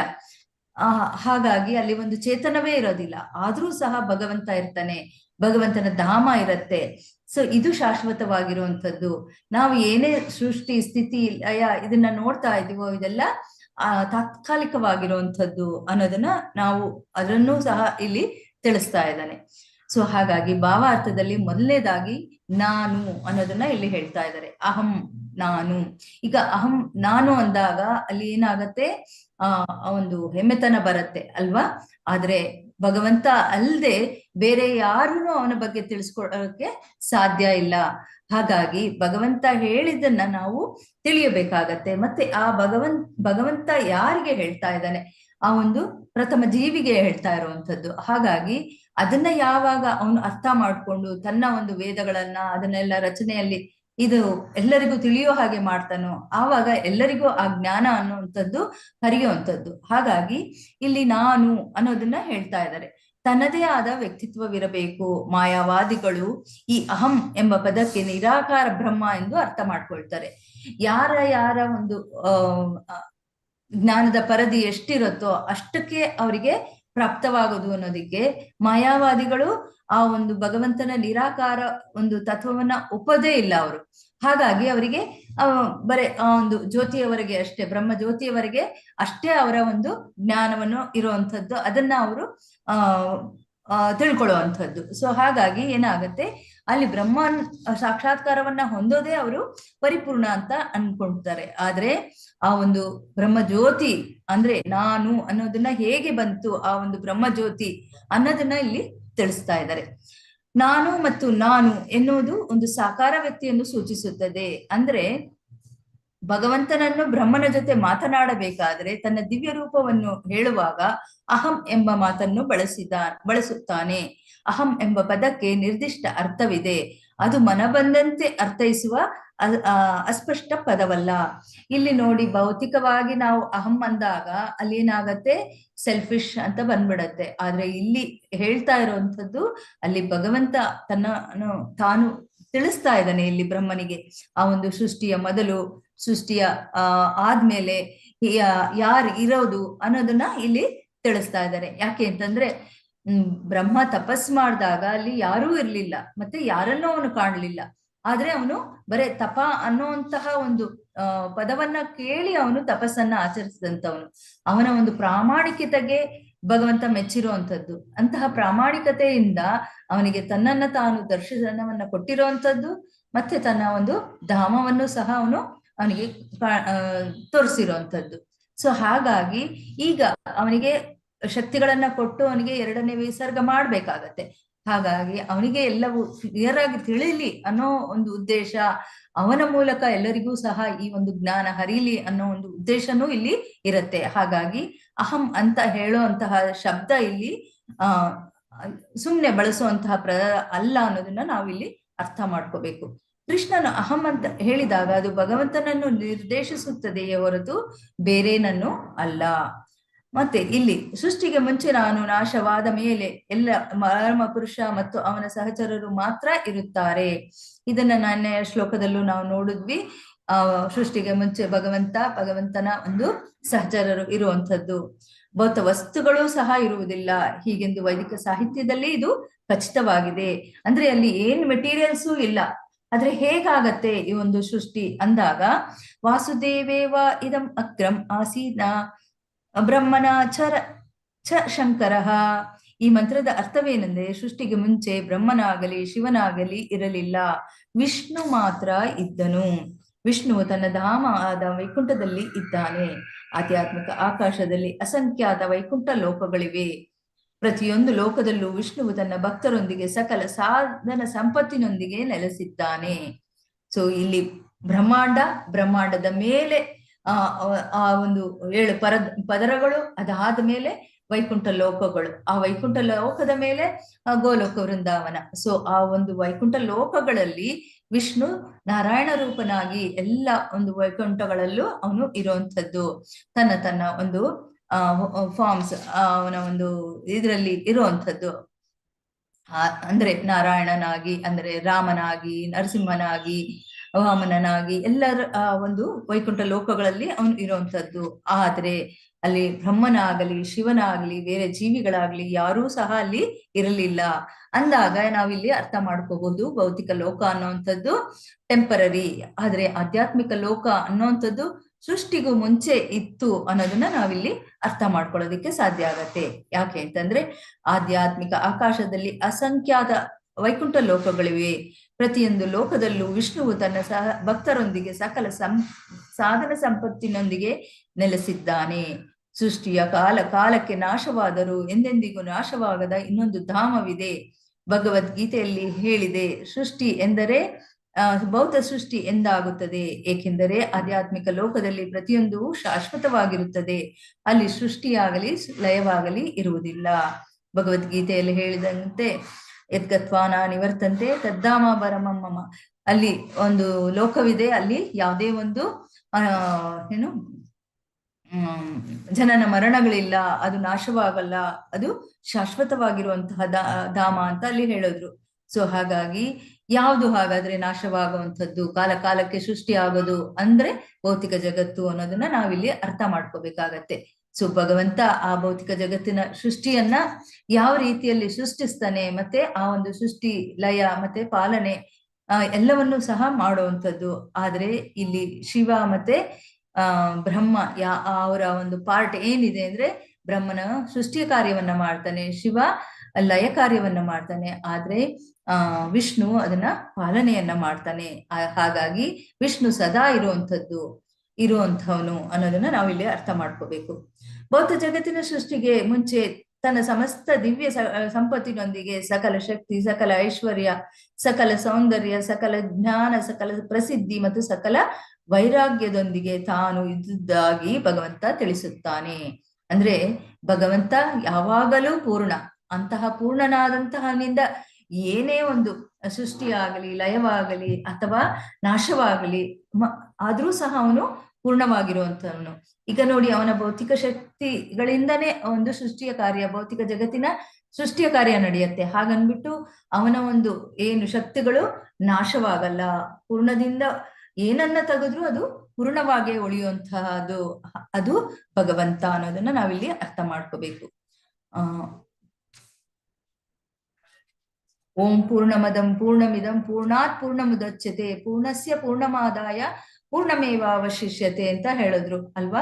ಸೊ ಯಾಕೆ ಅಂತಂದ್ರೆ ಆ ಪೂರ್ಣನು ಎಲ್ಲದರಲ್ಲೂ ಪರಿಪೂರ್ಣನಾಗಿರುವಂಥವನು, ಷಡೈಶ್ವರ್ಯ ಸಂಪನ್ನನಾಗಿರುವಂಥವನು. ಅವನ ಒಂದು ಐಶ್ವರ್ಯವಾಗಲಿ, ಅವನ ಒಂದು ಸೌಂದರ್ಯವಾಗಲಿ, ಜ್ಞಾನವಾಗಲಿ, ಅವನ ಒಂದು ಕೀರ್ತಿ ವೈರಾಗ್ಯಗಳಾಗಲಿ, ಶಕ್ತಿಗಳಾಗಲಿ, ಏನನ್ನೇ ಅವನಿಂದ ಹೊರಹೊಮ್ಮಿದ್ರೂ ಸಹ ಅಲ್ಲಿ ಯಾವುದೂ ಸಹ ಕಡಿಮೆ ಆಗಲ್ಲ, ಇನ್ನು ಪೂರ್ಣವಾಗಿಯೇ ಉಳಿಯುವಂಥದ್ದು ಅನ್ನೋದನ್ನ ನಾವಿಲ್ಲಿ ಅರ್ಥ ಮಾಡ್ಕೋಬೇಕು. ವ್ಯಕ್ತಿಯು ರಾಜನನ್ನು ನೆನೆದೊಡನೆ ಅವನ ಕಾರ್ಯದರ್ಶಿಗಳು, ಮಂತ್ರಿಗಳು, ಸೇನಾಧಿಪತಿಗಳು, ಅರಮನೆಯಲ್ಲಿ ಮೊದಲಾದವುಗಳೆಲ್ಲ ಅವನು ತನ್ನ ತಾನಿಗೆ ನೆನಪಿಗೆ ಬರುತ್ತವೆ. ರಾಜನಿಗೆ ಅಂತ ಸಂಪತ್ತು ವೈಭವಗಳು ಇರಬೇಕಾದರೆ ದೇವೋತ್ತಮ ಪರಮಪುರುಷನ ಸಂಪತ್ತು ವೈಭವಗಳನ್ನು ಊಹಿಸಿಕೊಳ್ಳಲು ಪ್ರಯತ್ನಿಸಬಹುದು. ಸೊ ಇಲ್ಲಿ ಉದಾಹರಣೆಯನ್ನ ಕೊಡ್ತಾ ಇದ್ದಾರೆ. ಅಂದ್ರೆ ಒಬ್ಬ ಪ್ರೈಮ್ ಮಿನಿಸ್ಟರ್ ಅಂದಾಗ ಬರೇ ಪ್ರೈಮ್ ಮಿನಿಸ್ಟರ್ ಇರಲ್ಲ, ಆ ಪ್ರೈಮ್ ಮಿನಿಸ್ಟರ್ ಜೊತೆ ಎಲ್ಲ ಕ್ಯಾಬಿನೆಟ್ ಮಿನಿಸ್ಟರ್ಸ್, ಮತ್ತೆ MLA ಗಳು, MLC ಗಳು, ಎಲ್ಲ ಬೇರೆ ಮಿನಿಸ್ಟರ್ಗಳು ಎಲ್ಲರೂ ಇರುವಂತದ್ದು. ಅದು ಒಂದು ಟೀಮ್ ಆಗಿರುವಂತದ್ದು. ಅದನ್ನ ನಾವು ಇಮ್ಯಾಜಿನ್ ಮಾಡ್ಕೋಬಹುದು. ಅಂದ್ರೆ ಪ್ರೈಮ್ ಮಿನಿಸ್ಟರ್ಗೆ ಎಲ್ಲವನ್ನು ಸೇರಿದ್ರೂ ಸಹ ಆ ಒಂದು ಟೀಮ್ ಅನ್ನೋದು ಹೇಗಿರುತ್ತೆ ಅನ್ನೋದನ್ನ ನಾವು ಇಲ್ಲಿ ಅರ್ಥ ಮಾಡ್ಕೋಬಹುದು. ಆದ್ರೆ ಭಗವಂತನನ್ನ ನಾವು ಇನ್ನು ಅರ್ಥ ಮಾಡ್ಕೊಳ್ಳೋದಿಕ್ಕೆ ಸಾಧ್ಯ ಇಲ್ಲ. ಯಾಕೆಂದ್ರೆ ಅವನು ಪೂರ್ಣನಾಗಿರುವಂಥವನು. ಪೂರ್ಣನ ಶ್ರೀಮಂತಿಕೆಯನ್ನ ನಾವು ಅರ್ಥ ಮಾಡ್ಕೊಳ್ಳೋದಿಕ್ಕೆ ಸಾಧ್ಯ ಇಲ್ಲ. ಹಾಗಾಗಿ ಭಗವಂತನು ಅಹಂ ಎಂದು ಹೇಳಿದಾಗ ಅವನು ಪೂರ್ಣ ಶಕ್ತಿ, ಪೂರ್ಣ ಶ್ರೀಮಂತಿಕೆಯಿಂದ ಇದ್ದಾನೆ ಎಂದು ತಿಳಿದುಕೊಳ್ಳಬೇಕು.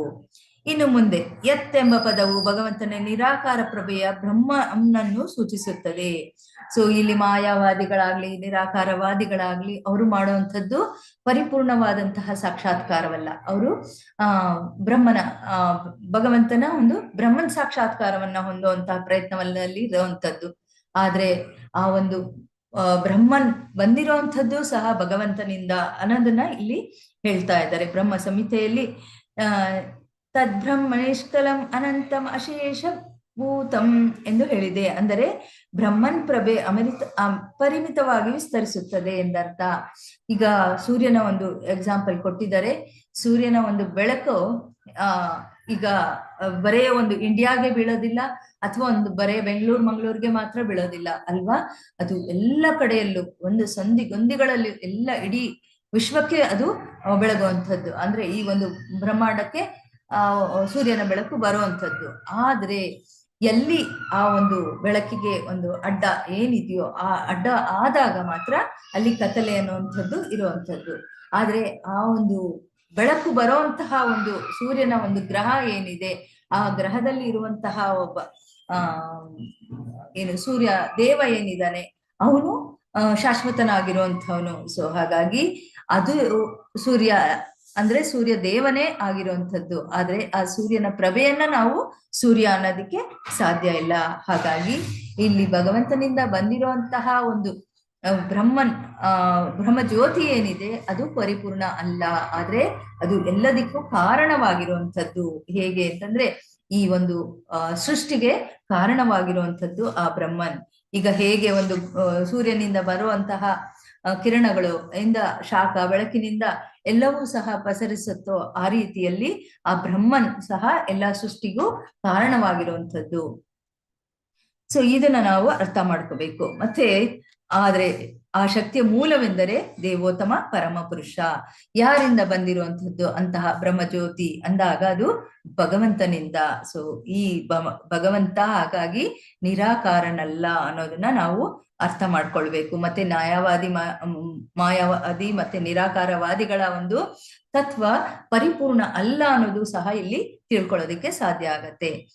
ಯಾಕೆ ಅಂತಂದ್ರೆ ಅವರು ಅದನ್ನ ತಪ್ಪು ಅರ್ಥದಲ್ಲಿ ಅದನ್ನ ಅವರು ಬ್ರಹ್ಮನ್ ಪರಿಪೂರ್ಣ ಅನ್ನೋದನ್ನ ಅವರು ತಿಳ್ಕೊಂಡು ಅದನ್ನೇ ಪೂರ್ಣವಾಗಿ ಅವರು ಅವಲಂಬಿಸಿರ್ತಾರೆ. ಆದ್ರೆ ಉಪನಿಷತ್ತುಗಳಲ್ಲಿ ಹೇಳಿರುವಂತೆ ಪರಮ ಪ್ರಭುವಿನ ಮುಖವನ್ನು ನೋಡಬೇಕಾದರೆ ನಿರಾಕಾರ ಜ್ಯೋತಿಯನ್ನು ಭೇದಿಸಿಕೊಂಡು ಹೋಗಬೇಕು. ಸೊ ಈಗ ಆ ಒಂದು ಸೂರ್ಯ ಗ್ರಹವನ್ನ ನಾವು ತಲುಪಬೇಕು ಅಥವಾ ಸೂರ್ಯ ದೇವನನ್ನ ನೋಡ್ಬೇಕು ಅಂದಾಗ ಆ ಸೂರ್ಯನ ಬೆಳಕು ಏನ್ ಬರುತ್ತೋ ಆ ಒಂದು ಏನು ಮಾರ್ಗದಲ್ಲಿ ಹೋದಾಗ ನಾವು ಆ ಗ್ರಹವನ್ನು ಮತ್ತೆ ಸೂರ್ಯ ದೇವನನ್ನು ನಾವು ತಲುಪೋದಿಕ್ಕೆ ಸಾಧ್ಯ ಆಗತ್ತೆ. ಅದೇ ರೀತಿಯಲ್ಲಿ ಬ್ರಹ್ಮನ್ ಅನ್ನುವಂಥದ್ದು ನಾವು ಅದು ಒಂದು ವೇ ಅಂತ ಹೇಳ್ಬಹುದು ಅಷ್ಟೇ ಹೊರತು ಅದು ಭಗವಂತ ಅಲ್ಲ ಅನ್ನೋದನ್ನ ನಾವಿಲ್ಲಿ ತಿಳ್ಕೊಬಹುದು. ಭಗವಂತನನ್ನ ನಾವು ಸೇರುವಂತಹ ಒಂದು ಮಾರ್ಗವಷ್ಟೇ ಅದು, ಆದ್ರೆ ಅದು ಪೂರ್ಣವಲ್ಲ ಅನ್ನೋದನ್ನ ಇಲ್ಲಿ ಹೇಳ್ತಾ ಇದ್ದಾರೆ. ಮುಂದೆ ಸತ್ ಎಂದರೆ ಕಾರ್ಯ, ಅಸತ್ ಎಂದರೆ ಕಾರಣ. ಇಲ್ಲಿ ನೋಡಿ ಕಾರ್ಯ ಮತ್ತೆ ಕಾರಣದ ಬಗ್ಗೆ ಹೇಳ್ತಾ ಇದ್ದಾರೆ. ಏನದು? ಸೃಷ್ಟಿಯ ಯಾಕೆ ಸೃಷ್ಟಿಯನ್ನ ಮಾಡ್ಬೇಕು, ಈ ಸೃಷ್ಟಿ ಎಲ್ಲಿ ಆಗ್ತಾ ಇದೆ, ಸೃಷ್ಟಿ ಅನ್ನೋದು ನಡೆಯುವಂಥದ್ದು ಭೌತಿಕ ಜಗತ್ತಿನಲ್ಲಿ ಮಾತ್ರ. ಆಧ್ಯಾತ್ಮಿಕ ಜಗತ್ತಿನಲ್ಲಿ ಸೃಷ್ಟಿ ಇಲ್ಲ ಅನ್ನೋದನ್ನ ನಾವು ಆಗ್ಲೇ ತಿಳ್ಕೊಂಡ್ವಿ. ಯಾಕೆ ಅಂತಂದ್ರೆ ಈ ಸೃಷ್ಟಿಗೂ ಮುಂಚೆ ಸೃಷ್ಟಿ ಆದ ನಂತರವೂ ನಾನು ಇರ್ತೀನಿ ಅಂತ ಹೇಳಿದಾಗ ಅಲ್ಲಿ ಆ ಒಂದು ಸೃಷ್ಟಿ ಕಾರ್ಯಗಳು ಆಧ್ಯಾತ್ಮಿಕ ಜಗತ್ತಿನಲ್ಲಿ ಇಲ್ಲ ಅನ್ನೋದನ್ನ ನಾವು ತಿಳ್ಕೊಬೇಕು. ಸೊ ಹಾಗಾಗಿ ಇಲ್ಲಿ ಆ ಸೃಷ್ಟಿಯ ಒಂದು ಕಾರ್ಯ ಏನಿದೆಯೋ ಅದು ಮತ್ತೆ ಅದು ಯಾಕೆ ಕಾರಣ, ಯಾಕೆ ಸೃಷ್ಟಿಯನ್ನ ಮಾಡ್ಬೇಕು ಅನ್ನುವಂತಹ ಕಾರಣ ಏನಿದೆ ಅದು ಪರಮ ಅಂದ್ರೆ ಪರಂ ಅಂತ ಹೇಳ್ತಾ ಇದ್ದಾರೆ. ಅಂದ್ರೆ ಪರಮ ಸತ್ಯ ಅಂದ್ರೆ ಅದು ಮಾಡುವಂಥದ್ದು, ಆಗುವಂಥದ್ದು, ಅದು ಪರಮ ಸತ್ಯವಾದಂಥದ್ದು. ಸೃಷ್ಟಿಯು ನಡೆಯುತ್ತೆ, ಆ ಸೃಷ್ಟಿಯ ಕಾರಣ ಭೌತಿಕ ಜೀವಿಗಳನ್ನ ಈ ಒಂದು ಭೌತಿಕ ಜಗತ್ತಿಗೆ ಕಳಿಸೋಕ್ಕಾಗಿ ಮಾಡುವಂಥದ್ದು ಕಾರಣ. ಸೊ ಹಾಗಾಗಿ ಅದು ಸತ್ಯವಾಗಿರುವಂಥದ್ದು ಪರಮ ಸತ್ಯ.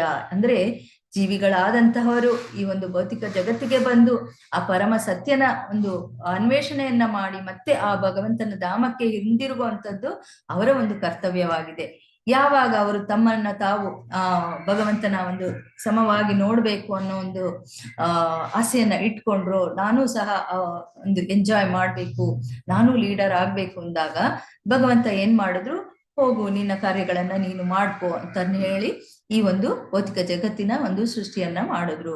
ಸೊ ಆ ಸೃಷ್ಟಿಯ ಕಾರಣವನ್ನು ಮಹತ್ತತ್ವ ಅಥವಾ ಒಟ್ಟು ಭೌತಿಕ ಶಕ್ತಿ ಅನ್ನುವಂಥದ್ದು. ಸೊ ಮಹತ್ತತ್ವ ಅನ್ನುವಂಥದ್ದು ಏನು ಅಂತಂದ್ರೆ ಈ ಒಂದು ಭೌತಿಕ ಸೃಷ್ಟಿಗೆ ಕಾರಣವಾಗಿರುವಂತಹ ಎಲ್ಲ ಮೆಟೀರಿಯಲ್ಸ್ ಅಂತ ನಾವೇನ್ ಹೇಳ್ತೀವಿ ಅದು ಅಂದ್ರೆ ಭೌತಿಕವಾದಂತಹ ಶಕ್ತಿ, ಭಗವಂತನ ಒಂದು ಬಹಿರಂಗ ಶಕ್ತಿ ಆಗಿರುವಂಥದ್ದು.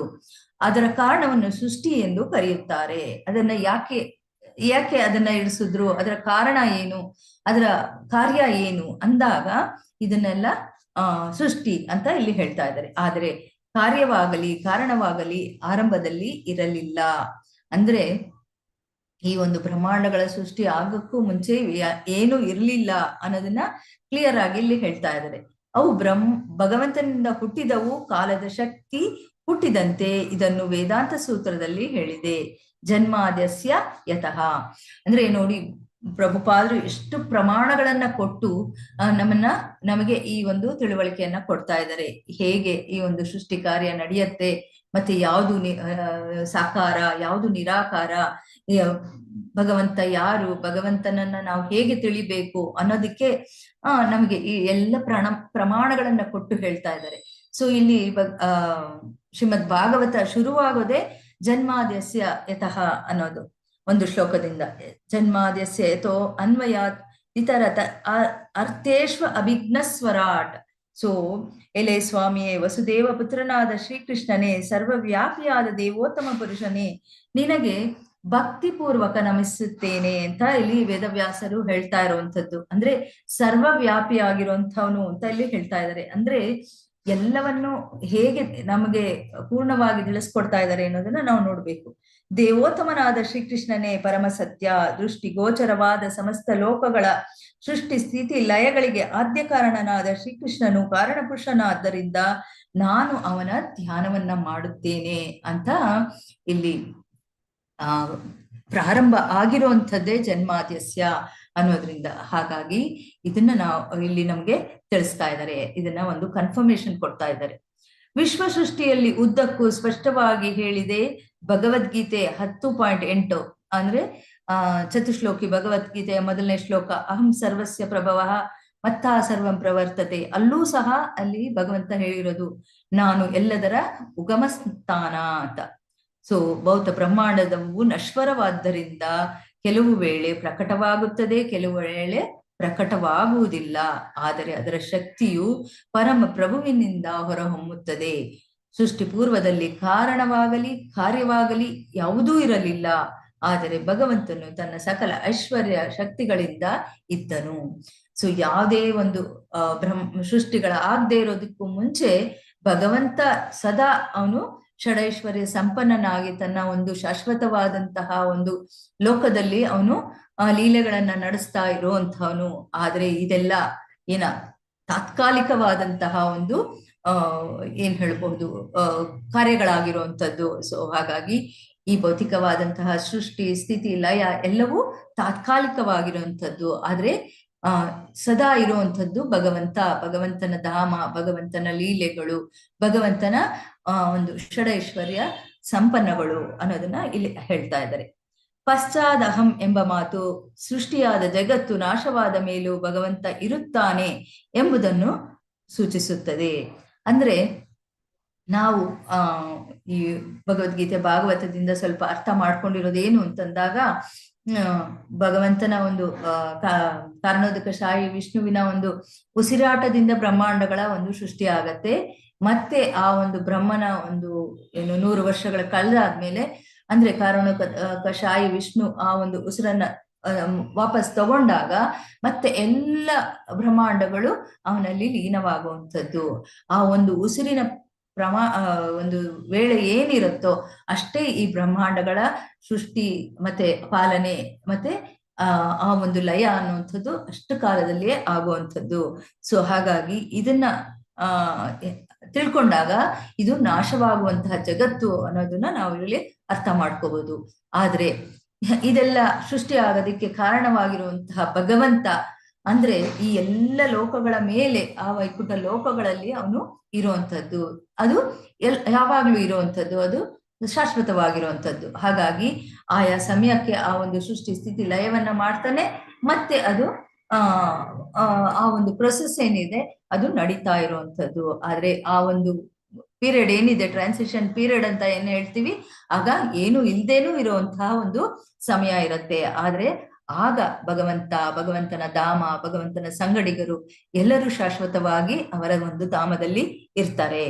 ಸೊ ಹಾಗಾಗಿ ಭೌತಿಕ ಜಗತ್ತಿನಲ್ಲಿ ಪರಮಾತ್ಮನಾಗಿಯೂ ಸಹ ಭಗವಂತ ಬರ್ತಾನೆ. ಇದನ್ನ ನಾವು ತಿಳ್ಕೊಂಡಿದೀವಿ. ಒಂದು ಕಣದಲ್ಲೂ ನಾವು ಭಗವಂತನನ್ನ ಕಾಣಬಹುದು ಅನ್ನೋದನ್ನ.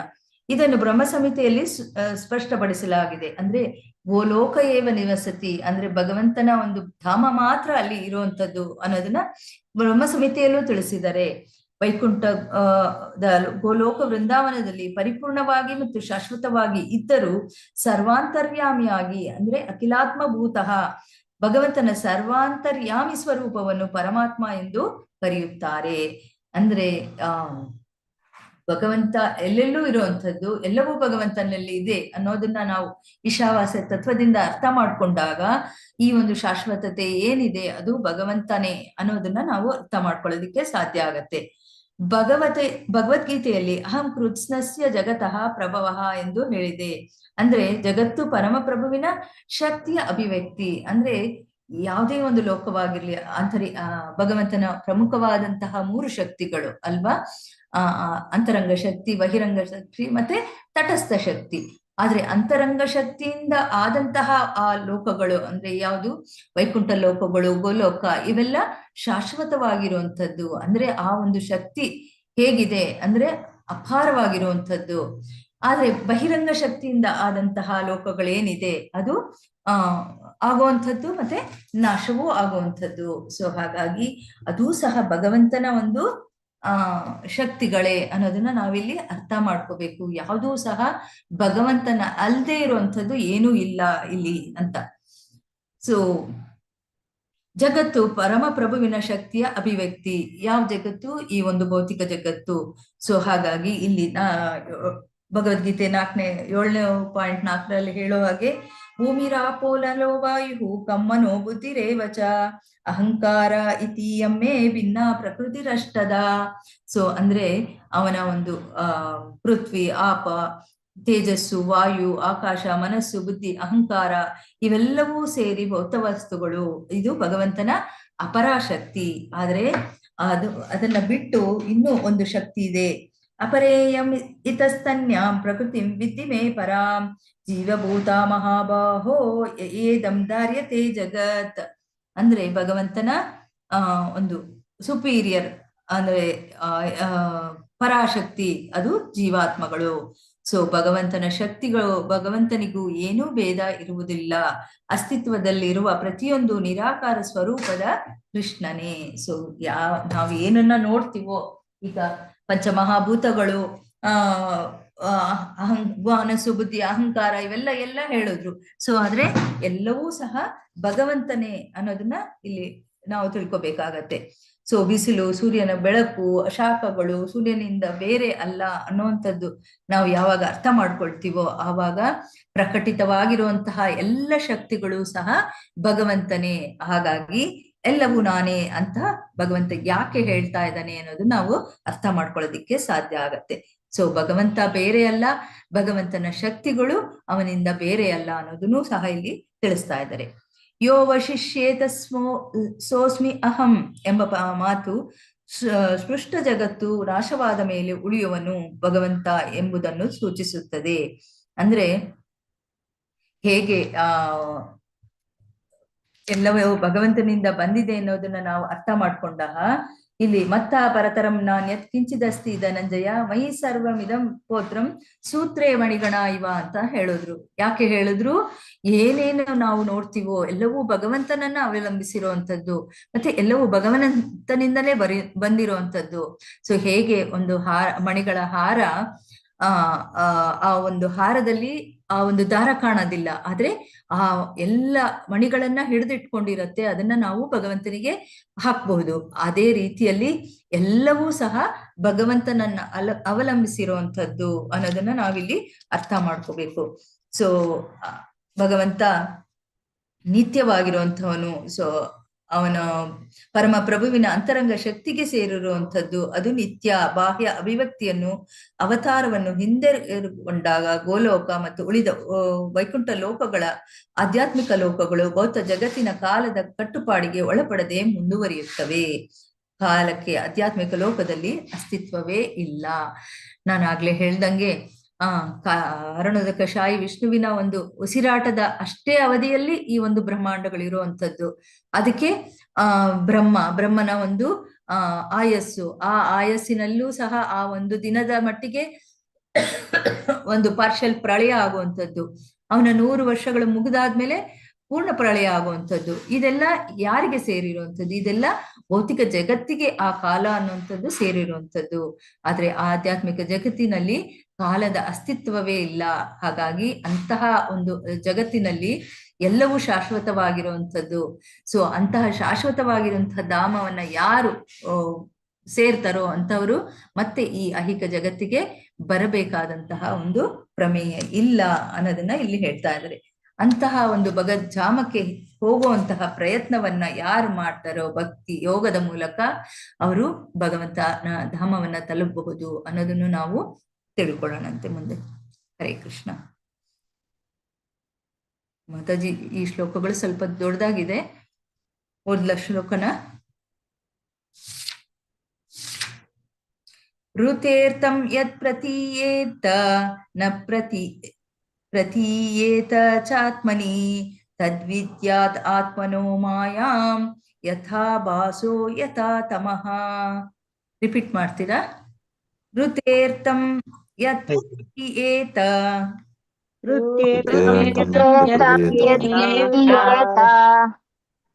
ನ ಪ್ರತೀಯೇತ ಚಾತ್ಮನಿ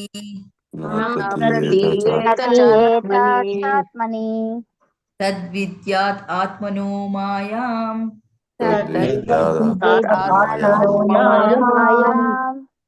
ಯಥಾ ಭಾಸೋ ಯಥಾ ತಮಃ.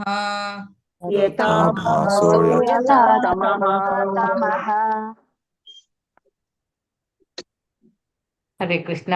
ಇವರು ಜ್ಞಾನ ಪ್ರಕಾಶ್ ಪ್ರಭುಜಿ ಓದ್ತೇನೆ ಅಂತ ಹೇಳಿದ್ರು. ಮಾತಾಜಿ, ಹರೇ ಕೃಷ್ಣ ಮಾತಾಜಿ. ಓದಿ. ಓದ್ಲಿ ಅರ್ಥದಿಂದ ಬೇಕಾದ್ರೆ ಹೇಳು.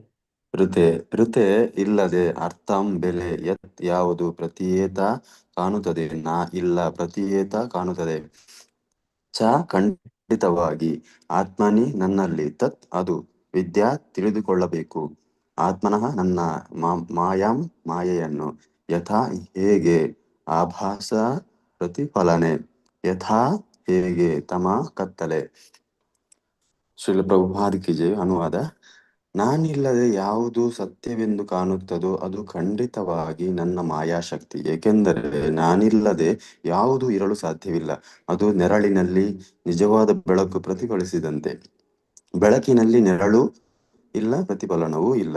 ಭಾವಾರ್ಥ: ಹಿಂದಿನ ಶ್ಲೋಕದಲ್ಲಿ ಪರಮಸತ್ಯವನ್ನು ಅದರ ಸ್ವರೂಪವನ್ನು ವಿವರಿಸಲಾಗಿದೆ. ಭಗವಂತನನ್ನು ತಿಳಿಯಬೇಕಾದರೆ ಸಾಪೇಕ್ಷ ಸತ್ಯವನ್ನು ತಿಳಿಯಬೇಕು. ಸಾಪೇಕ್ಷ ಸತ್ಯ, ಇದನ್ನು ಮಾಯಾ ಎಂದು ಕರೆಯುತ್ತಾರೆ ಅಥವಾ ಈ ಪ್ರಕೃತಿಯನ್ನು ಇಲ್ಲಿ ವಿವರಿಸಲಾಗಿದೆ. ಮಾಯೆಗೆ ಸ್ವತಂತ್ರ ಅಸ್ತಿತ್ವವಿಲ್ಲ. ಮಂದಮತಿಯು ಮಾಯೆಯ ಅದ್ಭುತ ಜಾಲಗಳಿಂದ ಆಕರ್ಷಿತನಾಗುತ್ತಾನೆ. ಆದರೆ ಈ ಜಾಲಗಳ ಹಿಂದೆ ಪರಮಪ್ರಭುವಿನ ಕೈವಾಡವಿದೆ ಎಂದು ಅವನಿಗೆ ತಿಳಿಯದು. ಭಗವದ್ಗೀತೆಯಲ್ಲಿ 9.10 ಮಾಯಾಧ್ಯಕ್ಷೇನ ಪ್ರಕೃತಿ ಸೂಯದೆ ಸಾಚರಾಚರಂ. ಕೃಷ್ಣನ ಮೇಲ್ವಿಚಾರಣೆಯಲ್ಲಿ ಮಾತ್ರ ಭೌತ ಪ್ರಕೃತಿಯು ಚರಾಚರ ವಸ್ತುಗಳನ್ನು ಸೃಷ್ಟಿಸುತ್ತದೆ ಎಂದು ಹೇಳಿದೆ. ಮಾಯೆಯ ನಿಜವಾದ ಸ್ವರೂಪವನ್ನು ಶ್ರೀಮದ್ಭಾಗವತದಲ್ಲಿ ಸ್ಪಷ್ಟವಾಗಿ ವಿವರಿಸಲಾಗಿದೆ. ಪರಮ ಸತ್ಯವೇ ಸತ್, ಉಪಾಧಿ ವಿಶಿಷ್ಟ ಸತ್ಯವು ತನ್ನ ಅಸ್ತಿತ್ವಕ್ಕಾಗಿ ಪರಮ ಸತ್ಯದ ಸಂಬಂಧವನ್ನು ಅವಲಂಬಿಸಿರುತ್ತದೆ. ಮಾಯೆ ಎಂದರೆ ಶಕ್ತಿ. ಆದ್ದರಿಂದ ಸಾಪೇಕ್ಷ ಸತ್ಯವು ಪರಮ ಸತ್ಯದ ಶಕ್ತಿಯಿಂದ ಹೇಳಲಾಗಿದೆ. ಪರಮ ಮತ್ತು ಸಾಪೇಕ್ಷ ಸತ್ಯಗಳ ನಡುವಣ ಭೇದವನ್ನು ತಿಳಿಯುವುದು ಕಷ್ಟವಾದ್ದರಿಂದ ಸ್ಪಷ್ಟೀಕರಣಕ್ಕಾಗಿ ಒಂದು ಉದಾಹರಣೆಯನ್ನು ಕೊಡಬಹುದು. ಒಂದು ಪರಮ ಸತ್ಯವನ್ನು ಸೂರ್ಯನಿಗೆ ಹೋಲಿಸಬಹುದು. ಸೂರ್ಯನನ್ನು 2 ಸಾಪೇಕ್ಷ ಸತ್ಯಗಳಿಂದ ಗುರುತಿಸಬಹುದು. ಅವೆಂದರೆ ಪ್ರತಿಫಲನ ಮತ್ತು ಅಂಧಕಾರ. ಅಂಧಕಾರವೆಂದರೆ ಸೂರ್ಯನ ಬೆಳಕು ಇಲ್ಲದಿರುವುದು. ಪ್ರತಿಫಲನವೆಂದರೆ ಸೂರ್ಯನ ಬೆಳಕನ್ನು ಕತ್ತಲೆಗೆ ಬೀಳಿಸುವುದು. ಕತ್ತಲೆಗಾಗಲಿ ಪ್ರತಿಫಲನಕ್ಕಾಗಲಿ ಸ್ವತಂತ್ರ ಅಸ್ತಿತ್ವವಿಲ್ಲ. ಸೂರ್ಯನ ಬೆಳಕು ಬರದಂತೆ ತಡೆದಾಗ ಕತ್ತಲಾಗುತ್ತದೆ. ಉದಾಹರಣೆಗೆ, ವ್ಯಕ್ತಿಯು ಸೂರ್ಯನಿಗೆ ಎದುರಾಗಿ ನಿಂತಾಗ ಅವನ ಬೆನ್ನು ಕತ್ತಲಲ್ಲಿರುತ್ತದೆ. ಕತ್ತಲೆ ಸೂರ್ಯನಿಲ್ಲದಿರುವಾಗ ಇರುವುದರಿಂದ ಅದು ಸೂರ್ಯನಿಗೆ ಸಾಪೇಕ್ಷವಾದುದು. ಆಧ್ಯಾತ್ಮಿಕ ಜಗತ್ತನ್ನು ನಿಜವಾದ ಸೂರ್ಯನ ಬೆಳಕಿಗೆ ಹೋಲಿಸಲಾಗಿದೆ ಮತ್ತು ಭೌತ ಜಗತ್ತನ್ನು ಸೂರ್ಯ ಕಾಣದ ಕತ್ತಲೆ ಪ್ರದೇಶಗಳಿಗೆ ಹೋಲಿಸಲಾಗಿದೆ. ಐಹಿಕ ಅಭಿವ್ಯಕ್ತಿ ಅತ್ಯದ್ಭುತವಾಗಿ ಕಾಣಿಸಿದರೆ ಅದಕ್ಕೆ ಕಾರಣ ಪರಮ ಸೂರ್ಯ ಪ್ರಕಾಶದ ಪರಮಸತ್ಯದ ವಿಕೃತ ಪ್ರತಿಫಲನವೆಂದು ವೇದಾಂತ ಸೂತ್ರದಲ್ಲಿ ಖಚಿತಪಡಿಸಿದೆ. ನಾವು ಇಲ್ಲಿ ಕಾಣುವುದಕ್ಕೆಲ್ಲ ಪರತ್ಪರನಲ್ಲಿ ಆಧಾರವಿದೆ. ಸೂರ್ಯನ ಆಚೆ ಅಂಧಕಾರ ಇರುವಂತೆ ಭೌತ ಜಗತ್ತು ಆಧ್ಯಾತ್ಮಿಕ ಜಗತ್ತಿನಿಂದ ಬಹಳ ದೂರ ಇದೆ. ತಮೋಲೋಕದಿಂದ ಆಕರ್ಷಿತರಾಗದೆ ಪರತ್ಪರನ ಜಾಜ್ವಲ್ಯಮಾನ ಪ್ರದೇಶಗಳಿಗೆ ಹೋಗಲು ಪ್ರಯತ್ನಿಸಬೇಕೆಂದು ನಮಗೆ ವೈದಿಕ ಸಾಹಿತ್ಯ ದಾರಿ ತೋರುತ್ತದೆ. ಆಧ್ಯಾತ್ಮಿಕ ಲೋಕವು ಪ್ರಕಾಶಮಾನವಾಗಿ ಬೆಳಗುತ್ತಿದೆ, ಆದರೆ ಐಹಿಕ ಜಗತ್ತು ಅಂಧಕಾರದಿಂದ ತುಂಬಿದೆ. ಐಹಿಕ ಜಗತ್ತಿನ ಕತ್ತಲನ್ನು ತೊಲಗಿಸಲು ಸೂರ್ಯನ ಬೆಳಕು, ಚಂದ್ರನ ಬೆಳಕು ಅಥವಾ ನಾನಾ ರೀತಿಯ ಕೃತಕ ಬೆಳಕು ಬೇಕು. ಏಕೆಂದರೆ ಐಹಿಕ ಜಗತ್ತಿನ ಸ್ವರೂಪವೇ ಅಂಧಕಾರ. ಆದ್ದರಿಂದಲೇ ಪರಮಪ್ರಭು ಸೂರ್ಯನ ಮತ್ತು ಚಂದ್ರನ ಬೆಳಕನ್ನು ವ್ಯವಸ್ಥೆಗೊಳಿಸಿದ್ದಾನೆ.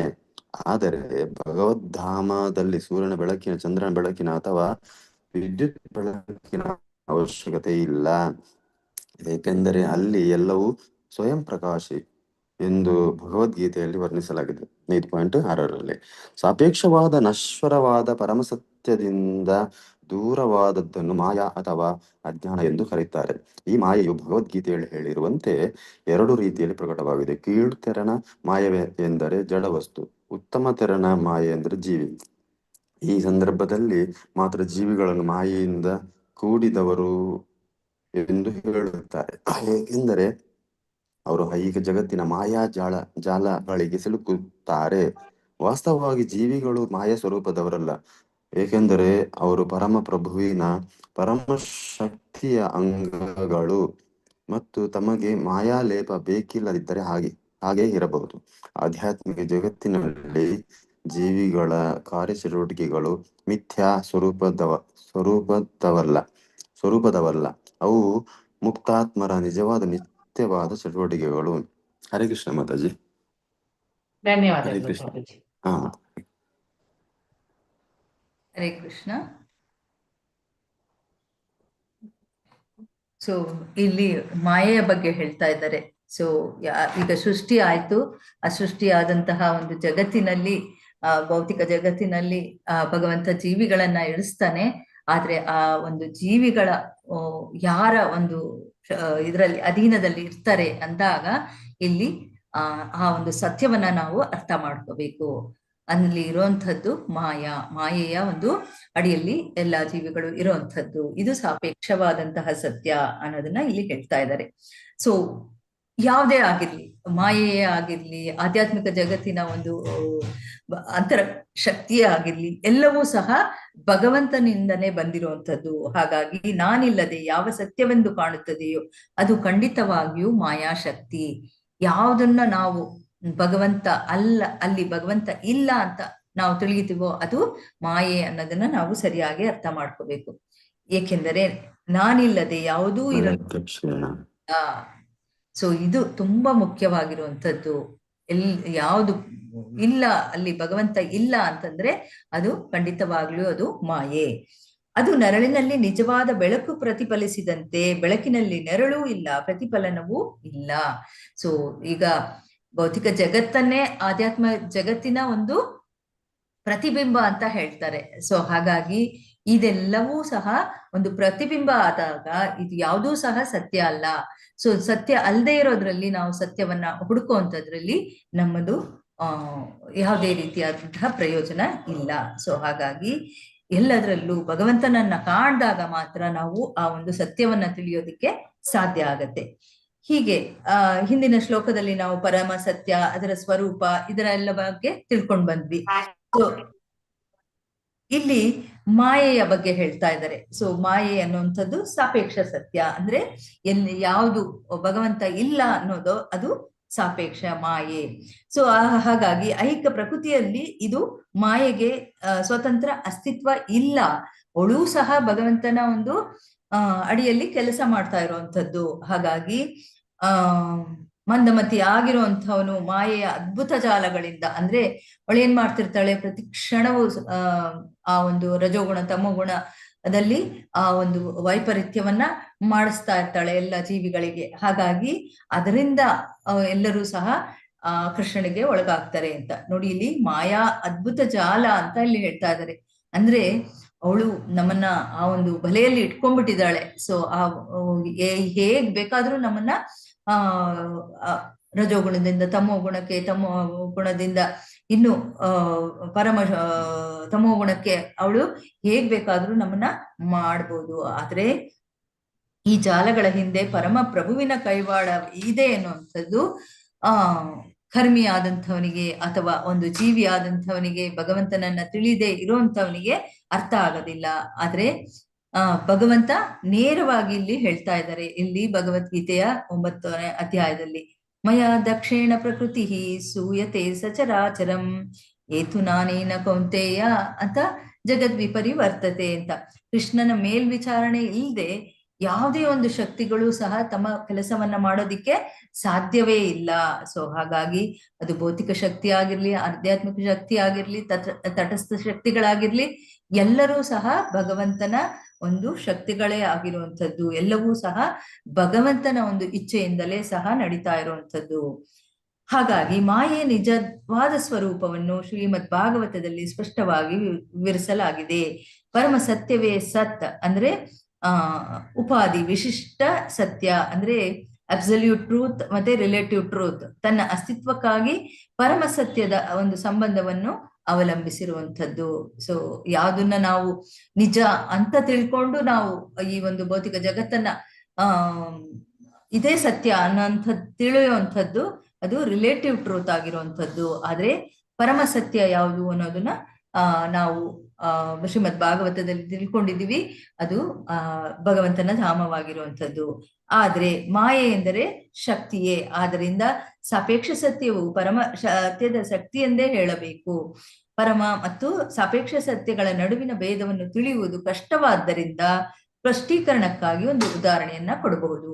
ನೋಡಿ, ಇಲ್ಲಿ ಭಕ್ತಿಗೆ ಬಂದು ನಾವು ಈ ಒಂದು ಭಗವದ್ಗೀತೆ, ಭಾಗವತದಂತಹ ಒಂದು ಗ್ರಂಥಗಳನ್ನ ಗುರು ಮುಖೇನ ನಾವು ತಿಳಿಯುವಂತ ಪ್ರಯತ್ನವನ್ನ ಮಾಡಿದಾಗ ನಮ್ಗೆ ಸ್ವಲ್ಪ ಸ್ವಲ್ಪ ಒಂದು ಡಾಟ್ ಅಷ್ಟಾದ್ರೂ ಅರ್ಥ ಆಗತ್ತೆ. ಆದ್ರೆ ಅರ್ಥ ಆಗದೆ ಇರುವಂತಹ ಎಷ್ಟೋ ಬದ್ಧಾತ್ಮರಿಗೂ ಯಾವ ರೀತಿಯಲ್ಲಿ ಇರುವಂತದ್ದು ಎಲ್ಲರೂ ಸಹ ಆ ಮಾಯೆಯ ಶಕ್ತಿಯಲ್ಲಿ ಒಳಪಟ್ಟಿರುವಂತವ್ರು. ಹಾಗಾಗಿ ಏನಾಗತ್ತೆ, ಇಲ್ಲಿ ಸತ್ಯ ಯಾವುದು ಮಾಯೆ ಅನ್ನೋದು ತಿಳಿಯೋದಿಕ್ಕೆ ಅವರಿಗೆ ಕಷ್ಟ ಆಗುವಂಥದ್ದು. ಈ ಮಾಯೆ ಅನ್ನೋದೇ ಅವರಿಗೆ ತಿಳಿದೇ ಇರುವಂತದ್ದು. ಆ ರೀತಿಯಾದಂತಹ ಒಂದು ಏನು ಇಲ್ಲಿ ಒಂದು ವ್ಯವಸ್ಥೆ ಆಗಿರುವಂಥದ್ದು. ಹಾಗಾಗಿ ಇದನ್ನ ನಾವು ಹೇಗೆ ತಿಳ್ಕೊಬಹುದು ಅನ್ನೋದಕ್ಕೆ ಸೂರ್ಯನ ಒಂದು ಉದಾಹರಣೆಯನ್ನ ಪ್ರಭುಪಾದರು ಕೊಡ್ತಾ ಇದ್ದಾರೆ, ಇಲ್ಲಿ ತಿಳಿಸ್ತಾ ಇದ್ದಾರೆ. ಸೂರ್ಯನನ್ನ ನಾವು 2 ಸಾಪೇಕ್ಷ ಸತ್ಯಗಳಿಂದ ಗುರುತಿಸಬಹುದು. ಅವು ಅಂದ್ರೆ ಪ್ರತಿಫಲನ ಮತ್ತು ಅಂಧಕಾರ. ಪ್ರತಿಫಲನ ಅಂದ್ರೆ ಸೂರ್ಯನಿಂದ ಬರುವಂತಹ ಬೆಳಕು ಮತ್ತೆ ಶಾಖ. ಸೊ ಇದು ಒಂದು ರೀತಿ. ಆದ್ರೆ ಅಂಧಕಾರ ಅಂದ್ರೆ ಎಲ್ಲಿ ಕತ್ತಲಿರುತ್ತೋ ಅಲ್ಲಿ ಸೂರ್ಯ ಇಲ್ಲ ಅಂತ ತಿಳಿಯುವಂಥದ್ದು. ಅಂದ್ರೆ ಅಂಧಕಾರವೆಂದರೆ ಸೂರ್ಯನ ಬೆಳಕಿಲ್ಲದೆ ಇರುವಂಥದ್ದು. ಪ್ರತಿಫಲನ ಅಂದ್ರೆ ಸೂರ್ಯನ ಬೆಳಕು ಅಂದ್ರೆ ಕತ್ತಲೆಯನ್ನ ಹೋಗ್ಸುವಂಥದ್ದು. ಸೊ ಹಾಗಾಗಿ ಇಲ್ಲಿ ಕತ್ತಲೆಗಾಗಲಿ ಪ್ರತಿಫಲನಕ್ಕಾಗಲಿ ಸ್ವಾತಂತ್ರ್ಯತೆ ಇಲ್ಲ. ಯಾಕೆ ಅಂತಂದ್ರೆ ಎಲ್ಲವೂ ಸಹ ಸೂರ್ಯನಿಂದ ಬಂದಿರುವಂಥದ್ದು. ಸೊ ಇಲ್ಲಿ ಸೂರ್ಯ ಅಂತ ಒಂದು ಸೂರ್ಯ ದೇವ ಅಂತವನು, ಅವನ ಒಂದು ಗ್ರಹದಿಂದ ಬರುವಂತಹ ಒಂದು ಸೂರ್ಯನ ಪ್ರಕಾಶ ಏನಿದೆ ಅದು ಸದಾ ಬೆಳಗುವಂಥದ್ದು. ಆದ್ರೆ ಕೆಲವು ಕಡೆ ಬೆಳಕಿಲ್ಲ, ಕೆಲವು ಕಡೆ ಕತ್ತಲು, ಕೆಲವು ಕಡೆ ಬೆಳಕುಂಟು ಅನ್ನೋದನ್ನ ನಾವು ಹೇಗೆ ತಿಳಿಬೇಕು ಅಂತಂದ್ರೆ, ಈಗ ಒಬ್ರು ಯಾರಾದ್ರೂ ಹೋಗಿ ಸೂರ್ಯನ ಬೆಳಕಿಗೆ ಅಡ್ಡ ನಿಂತಾಗ ಅವನ ಒಂದು ಬೆನ್ನಿನ ಹಿಂದೆ ಎಲ್ಲೂ ಸಹ ಆ ಒಂದು ಮುಂದೆ ಬೆಳಕು ಬರೋದಿಲ್ಲ ಅಲ್ವಾ. ಸೊ ಹಾಗಾಗಿ ಈ ರೀತಿಯಾಗಿ ನಾವು ಹೋಲಿಕೆಯನ್ನ ಕಂಡಾಗ ಮಾತ್ರ ಅರ್ಥ ಆಗೋದಿಕ್ಕೆ ಸಾಧ್ಯ ಆಗತ್ತೆ. ಹೀಗೆ ಆಧ್ಯಾತ್ಮಿಕ ಜಗತ್ತು ಮತ್ತೆ ಭೌತಿಕ ಜಗತ್ತಿನಲ್ಲಿ ಯಾವುದು ನಿಜವಾದ ಇದೆಯೋ ಅದು ನಿಜ ಅಲ್ಲ ಅನ್ನೋದನ್ನ ನಾವು ಅರ್ಥ ಮಾಡ್ಕೋಬಹುದು. ಅದು ಒಂದು ರೀತಿಯಾದಂತ ಭ್ರಮೆ ಅನ್ನೋದನ್ನ ನಾವಿಲ್ಲಿ ತಿಳ್ಕೊಬಹುದು. ಮತ್ತೆ ಮಾಯೆ, ಇದೆಲ್ಲ ಮಾಯೆಯ ಒಂದು ಇದು ಅನ್ನೋದನ್ನು ಸಹ ನಾವಲ್ಲಿ ಅರ್ಥ ಮಾಡ್ಕೊಳ್ಳೋದಕ್ಕೆ ಸಾಧ್ಯ ಆಗತ್ತೆ. ಇನ್ನು ನಿಜವಾದಂತಹ ಒಂದು ಭಗವಂತನ ಒಂದು ಸತ್ಯವನ್ನ, ಸಾಪೇಕ್ಷ ಸತ್ಯವನ್ನ ಪೂರ್ಣವಾಗಿ ಎಲ್ಲಿ ಪ್ರತಿಪಾದಿಸಿದ್ದಾರೆ ಅಂತಂದ್ರೆ ಶ್ರೀಮದ್ ಭಾಗವತದಲ್ಲಿ, ಅಂದ್ರೆ ವೇದಾಂತ ಸೂತ್ರದಲ್ಲಿ ಇದು ಖಚಿತವಾಗಿ ಹೇಳುವಂತಹದ್ದು. ನಾವು ಇಲ್ಲಿ ಕಾಣುವುದೆಲ್ಲ ಪರಾತ್ಪರನ ಆಧಾರವಿದೆ. ಸೂರ್ಯನ ಆಚೆ ಅಂಧಕಾರ ಇರುವಂತೆ ಭೌತ ಜಗತ್ತು ಆಧ್ಯಾತ್ಮಿಕ ಜಗತ್ತಿನಿಂದ ಬಹಳ ದೂರ ಇದೆ. ತಮ್ಮ ಲೋಕದಿಂದ ಆಕರ್ಷಿತರಾಗದೆ ಪರಾತ್ಪರನ ಜ್ವಾಜಲ್ಯಮಾನ ಪ್ರದೇಶಗಳಿಗೆ ಅಂದರೆ ಯೋಗಿಗಳ ಧಾಮಕ್ಕೆ ಹೋಗಲು ಪ್ರಯತ್ನಿಸಬೇಕೆಂದು ನಮಗೆ ವೈದಿಕ ಸಾಹಿತ್ಯವು ದಾರಿ ತೋರುತ್ತದೆ. ಅಂದ್ರೆ ಭಗವದ್ಗೀತೆಯಲ್ಲಿ ಹೇಳಿದ್ರು, ನೀನು ನನ್ನ ಕಡೆ ನನ್ನಲ್ಲಿ ಬಾ, ನನ್ನ ಒಂದು ಧಾಮವನ್ನು ಪ್ರವೇಶ ಮಾಡು, ನನ್ನನ್ನು ಭಕ್ತಿ ಮಾಡು, ಎಲ್ಲವನ್ನೂ ಭಗವಂತ ಹೇಳ್ತಾ ಹೋದ್ರು ಅಲ್ವಾ. ಸೊ ಅದಕ್ಕೆ ನಾನು ನಿನಗೆ ಸಹಾಯವನ್ನ ಮಾಡ್ತೀನಿ, ಜ್ಞಾನವನ್ನ ಕೊಡ್ತೀನಿ, ಎಲ್ಲವನ್ನೂ ಹೇಳಿದ್ರು. ಆದ್ರೆ ಯಾರು ಅದನ್ನ ಅರ್ಥ ಮಾಡ್ಕೊಳ್ತಾರೋ ಅಂಥವರಿಗೆ ಮಾತ್ರ ಆ ಒಂದು ಧಾಮದ ಬಗ್ಗೆ ಅರ್ಥ ಆಗುವಂಥದ್ದು. ಇಲ್ಲದೆ ಇದ್ರೆ ಇಲ್ಲಿ ನಾವು ಏನು ಅಂಧಕಾರವನ್ನ ನೋಡ್ತಾ ಇದೀವೋ, ಬೆಳಗಾದ್ರೆ ಸೂರ್ಯನ ಒಂದು ಪ್ರಭೆಯಿಂದ ಬೆಳಕಾಗತ್ತೆ, ಅಥವಾ ಒಂದು ಆರ್ಟಿಫಿಷಿಯಲ್ ಲೈಟ್ಸ್ ಇಂದ ರಾತ್ರಿ ಹೊತ್ತು ಬೆಳಕನ್ನ ನಾವು ಪಡ್ಕೊಳ್ಳೋದಿಕ್ಕೆ ಸಾಧ್ಯ ಆಗತ್ತೆ. ಆದ್ರೆ ಇದು ಪೂರ್ಣವಾಗಿ ಆ ಒಂದು ಅಂಧಕಾರವಾದಂತಹ ಒಂದು ಪ್ರದೇಶ ಅನ್ನೋದನ್ನ ಇನ್ನು ಮುಂದೆ ತಿಳಿಸ್ತಾರೆ. ಆಧ್ಯಾತ್ಮಿಕ ಲೋಕವು ಪ್ರಕಾಶಮಾನವಾಗಿ ಬೆಳಗುತ್ತಿದೆ, ಆದರೆ ಐಹಿಕ ಜಗತ್ತು ಅಂಧಕಾರದಿಂದ ತುಂಬಿದೆ. ಐಹಿಕ ಜಗತ್ತು ಕತ್ತಲನ್ನು ತೊಲಗಿಸಲು ಸೂರ್ಯನ ಬೆಳಕು, ಚಂದ್ರನ ಬೆಳಕು ಅಥವಾ ನಾನಾ ರೀತಿಯ ಕೃತಕ ಬೆಳಕು ಬೇಕು. ಏಕೆಂದರೆ ಐಹಿಕ ಜಗತ್ತಿನ ಸ್ವರೂಪವೇ ಅಂಧಕಾರ. ಸೊ ಯಾಕೆ ಇಲ್ಲಿ ಸೂರ್ಯ ಬೇಕು, ಯಾಕೆ ಇಲ್ಲಿ ಚಂದ್ರ ಬೇಕು ಅಂದ್ರೆ ಆಗ ಇದು ಅಂಧಕಾರವಾದಂತಹ ಪ್ರದೇಶ. ಸೊ ಈಗ ನಾವು 6 ಗಂಟೆ ಆಯ್ತು ಅಂದಿದ ತಕ್ಷಣ ನಾವು ಲೈಟ್ ಹಾಕ್ತಿವಿ, ಯಾಕೆ? ಇದು ಪೂರ್ಣವಾಗಿ ಕತ್ತಲಾಗಿರತ್ತೆ. ಸೊ ಹಾಗಾಗಿ ನಾವು ಬೆಳಕಿಗಾಗಿ ನಾವು ಆ ಒಂದು ದೀಪವನ್ನ ಉರಿಸ್ತೀವಿ. ಅದೇ ರೀತಿಯಲ್ಲಿ ಈ ಇಡೀ ಒಂದು ಬ್ರಹ್ಮಾಂಡಗಳು ಕತ್ತಲೆ ಆಗಿರುವಂಥದ್ದು. ಹಾಗಾಗಿ ಆ ಕತ್ತಲನ್ನು ಹೋಗಲಾಡ್ಸಕ್ಕೆ ಸೂರ್ಯ ಚಂದ್ರರ ಅವಶ್ಯಕತೆ ಇದೆ.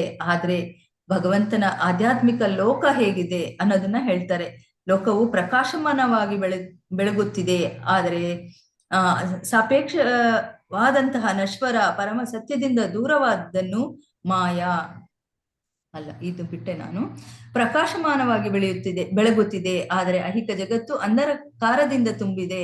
ಐಹಿಕ ಕತ್ತಲನ್ನು ತೊಲಗಿಸಲು ಸೂರ್ಯನ ಬೆಳಕು, ಚಂದ್ರನ ಬೆಳಕು, ನಾನಾ ರೀತಿಯ ಕೃತಕ ಬೆಳಕು ಬೇಕು. ಏಕೆಂದರೆ ಐಹಿಕ ಜಗತ್ತಿನ ಸ್ವರೂಪವೇ ಅಂಧಕಾರ. ಆದ್ದರಿಂದಲೇ ಪರಮಪ್ರಭು ಸೂರ್ಯ ಚಂದ್ರರ ಬೆಳಕನ್ನು ವ್ಯವಸ್ಥೆ ಮಾಡಿದ್ದಾನೆ. ಆದರೆ ಭಗವಂತನ ಧಾಮದಲ್ಲಿ ಸೂರ್ಯ ಚಂದ್ರರ ಅವಶ್ಯಕತೆ ಇಲ್ಲ. ಮತ್ತೆ ಬೆಳಕಿನ ಆ ಒಂದು ವಿದ್ಯುತ್ ಶಕ್ತಿಗಳ ಅವಶ್ಯಕತೆ ಇಲ್ಲ. ಅದು ನಮಗೆ 15ನೇ ಅಧ್ಯಾಯದಲ್ಲಿ ಹೇಳ್ತಾರೆ, ನ ಸತ್ ಭಾಸಯತೆ ಸೂರ್ಯೋ ನ ಶಶಾಂಕೋ ನ ಪಾವಕಃ ಯದ್ಗತ್ವಾನ ನಿವರ್ತಂತೆ ತದ್ಧಾಮ ಪರಮಮ್ಮ. 100 ಸೂರ್ಯರು 100 ಚಂದ್ರರ ಬೆಳಕು ಏನಿದೆಯೋ ಅಷ್ಟು ಬೆಳಕು ನನ್ನ ಧಾಮಗಳೇ ಇದೆ ಅನ್ನೋದನ್ನ ಅಲ್ಲಿ ಹೇಳ್ತಾ ಇದ್ದಾರೆ. ಸೊ ಆ ಧಾಮವೇ ಪ್ರಕಾಶಮಾನವಾಗಿರುವಂಥದ್ದು. ಸೊ ಹಾಗಾಗಿ ಅಲ್ಲಿ ಯಾವುದೇ ರೀತಿಯಾದಂತಹ ಕತ್ತಲಿರಲ್ಲ. ಮತ್ತೆ ಆ ಕತ್ತಲನ್ನ ಹೋಗಲಾಡಿಸುವಂತಹ ಸೂರ್ಯ ಚಂದ್ರರು ಬೇಕಾಗಿರಲ್ಲ ಅಲ್ಲಿ. ಸೊ ಅದನ್ನ ಇಲ್ಲಿ ಹೇಳ್ತಾ ಇದ್ದಾರೆ. ಹಾಗಾಗಿ ಸಾಪೇಕ್ಷವಾದ ಅಂದ್ರೆ ಮಾಯವಾಗಿರುವಂತಹ ಈ ಕತ್ತಲಾದಂತಹ ಅಂಧಕಾರವಾದಂತಹ ನಶ್ವರವಾದಂತಹ ಪರಮ ಸತ್ಯದಿಂದ ದೂರವಾದದ್ದನ್ನು ಮಾಯಾ ಅಥವಾ ಅಜ್ಞಾನ ಎಂದು ಕರೆಯುತ್ತಾರೆ. ಈ ಮಾಯೆಯು ಭಗವದ್ಗೀತೆಯಲ್ಲಿ ಹೇಳಿರುವಂತೆ 2 ರೀತಿಯಲ್ಲಿ ಪ್ರಕಟವಾಗುತ್ತದೆ. ಕೀಳುತರನ ಮಾಯೆಯಿಂದ ಜಡವಸ್ತು ಅಂದ್ರೆ ದೇಹ, ಉತ್ತಮತರನ ಮಾಯೆ ಎಂದರೆ ಜೀವಿ ಅಂದರೆ ಆತ್ಮ. ಈ ಸಂದರ್ಭದಲ್ಲಿ ಮಾತ್ರ ಜೀವಿಗಳನ್ನು ಮಾಯೆಯಿಂದ ಕೂಡಿದವರು ಎಂದು ಹೇಳುತ್ತಾರೆ, ಏಕೆಂದರೆ ಅವರು ಐಹಿಕ ಜಗತ್ತಿನ ಮಾಯಾಜಾಲಗಳಲ್ಲಿ ಸಿಲುಕುತ್ತಾರೆ. ವಾಸ್ತವವಾಗಿ ಜೀವಿಗಳು ಮಾಯಾ ಸ್ವರೂಪದವರಲ್ಲ, ಏಕೆಂದರೆ ಅವರು ಪರಮಪ್ರಭುವಿನ ಪರಾಶಕ್ತಿಯ ಅಂಗಗಳು. ಮತ್ತು ತಮ್ಮ ಮಾಯಾಲೇಪನ ಬೆಳಕಿದ್ದರೆ ಹೇಗೆ ಇರಬಹುದು? ಆಧ್ಯಾತ್ಮಿಕ ಜಗತ್ತಿನ ಜೀವಿಗಳ ಕಾರ್ಯಚಟುವಟಿಕೆಗಳು ನಿತ್ಯ ಸ್ವರೂಪವಾದದ್ದಲ್ಲ, ಅವು ಮುಕ್ತಾತ್ಮರ ನಿಜವಾದ ನಿತ್ಯವಾದ ಚಟುವಟಿಕೆಗಳು. ಸೊ ಆತ್ಮ ಒಂದು ದೇಹವನ್ನ ಪ್ರವೇಶ ಮಾಡಿದಾಗ ಈ ಒಂದು ಭೌತಿಕ ಜಗತ್ತಿನಲ್ಲಿ ಅದು 3 ಗುಣಗಳಿಂದ ಅದು ಬಂಧಿತವಾಗಿ ಆ ಒಂದು ಮಾಯೆಯ ಒಂದು ಬಂಧನಕ್ಕೆ ಸಿಲುಕಿ ಈ ಒಂದು ಭೌತಿಕ ಜಗತ್ತಿನಲ್ಲಿ ಎಲ್ಲಾ ರೀತಿಯಾದ ವಿಸ್ಮಯಗಳನ್ನ ಕಾರ್ಯಗಳನ್ನ ಮಾಡ್ತಾ ಹೋಗುತ್ತೆ. ಆದ್ರೆ ಅಲ್ಲಿ ಆಧ್ಯಾತ್ಮಿಕ ಜಗತ್ತಿನಲ್ಲಿ ಇರುವಂತಹದ್ದು ಯಾವುದೇ ಮಿಥ್ಯವಾದದ್ದಲ್ಲ. ಸೊ ಎಲ್ಲರ ಸ್ವರೂಪವು ನಿತ್ಯವಾಗಿರುವಂಥದ್ದು. ಜೀವೇರ ಸ್ವರೂಪ ಕೃಷ್ಣೇನ ನಿತ್ಯದಾಸ. ಎಲ್ಲರೂ ಸಹ ಅಲ್ಲಿ ಭಗವಂತನ ದಾಸರಾಗಿರುವಂಥದ್ದು, ಸೇವಕರಾಗಿರುವಂಥದ್ದು, ಸೇವೆಯಲ್ಲಿ ಅವರು ನಿರತರಾಗಿರುವಂಥದ್ದು. ಹಾಗಾಗಿ ಇವರೆಲ್ಲ ಮುಕ್ತ ಆತ್ಮರಾಗಿರುತ್ತಾರೆ. ಅಂತಹವರ ಚಟುವಟಿಕೆಗಳು ಸಹ ನಿತ್ಯವಾಗಿರುವಂಥದ್ದು ಅನ್ನೋದನ್ನ ಈ ಒಂದು ಶ್ಲೋಕದಲ್ಲಿ ಹೇಳ್ತಾ ಇದ್ದಾರೆ. ಹರೇ ಕೃಷ್ಣ. ಇಲ್ಲಿಗೆ ನಿಲ್ಲಿಸ್ತೀನಿ. ಎಲ್ಲರಿಗೂ ಏನಾದರೂ ಅಟೆಂಡೆನ್ಸ್ ಕೊಟ್ಟಿಲ್ಲ ಮಾತಾಜಿ. ಹರೇ ಕೃಷ್ಣ. ಅಟೆಂಡೆನ್ಸ್ ಹಾಕಿದಾರಲ್ಲ, 5 ಸರ್ತಿ ಹಾಕಿದ್ದಾರೆ ಮಾತಾಜಿ. ಸಿಂಧುಭ್ಯ ಏವ ಚ ಪತಿತಾನಾಂ ಪಾವನೇಭ್ಯೋ ವೈಷ್ಣವೇಭ್ಯೋ ನಮೋ ನಮಃ. ಹರೇ ಕೃಷ್ಣ ಕೃಷ್ಣ ಕೃಷ್ಣ ಹರೇ ಹರೇ, ಹರೇ ರಾಮ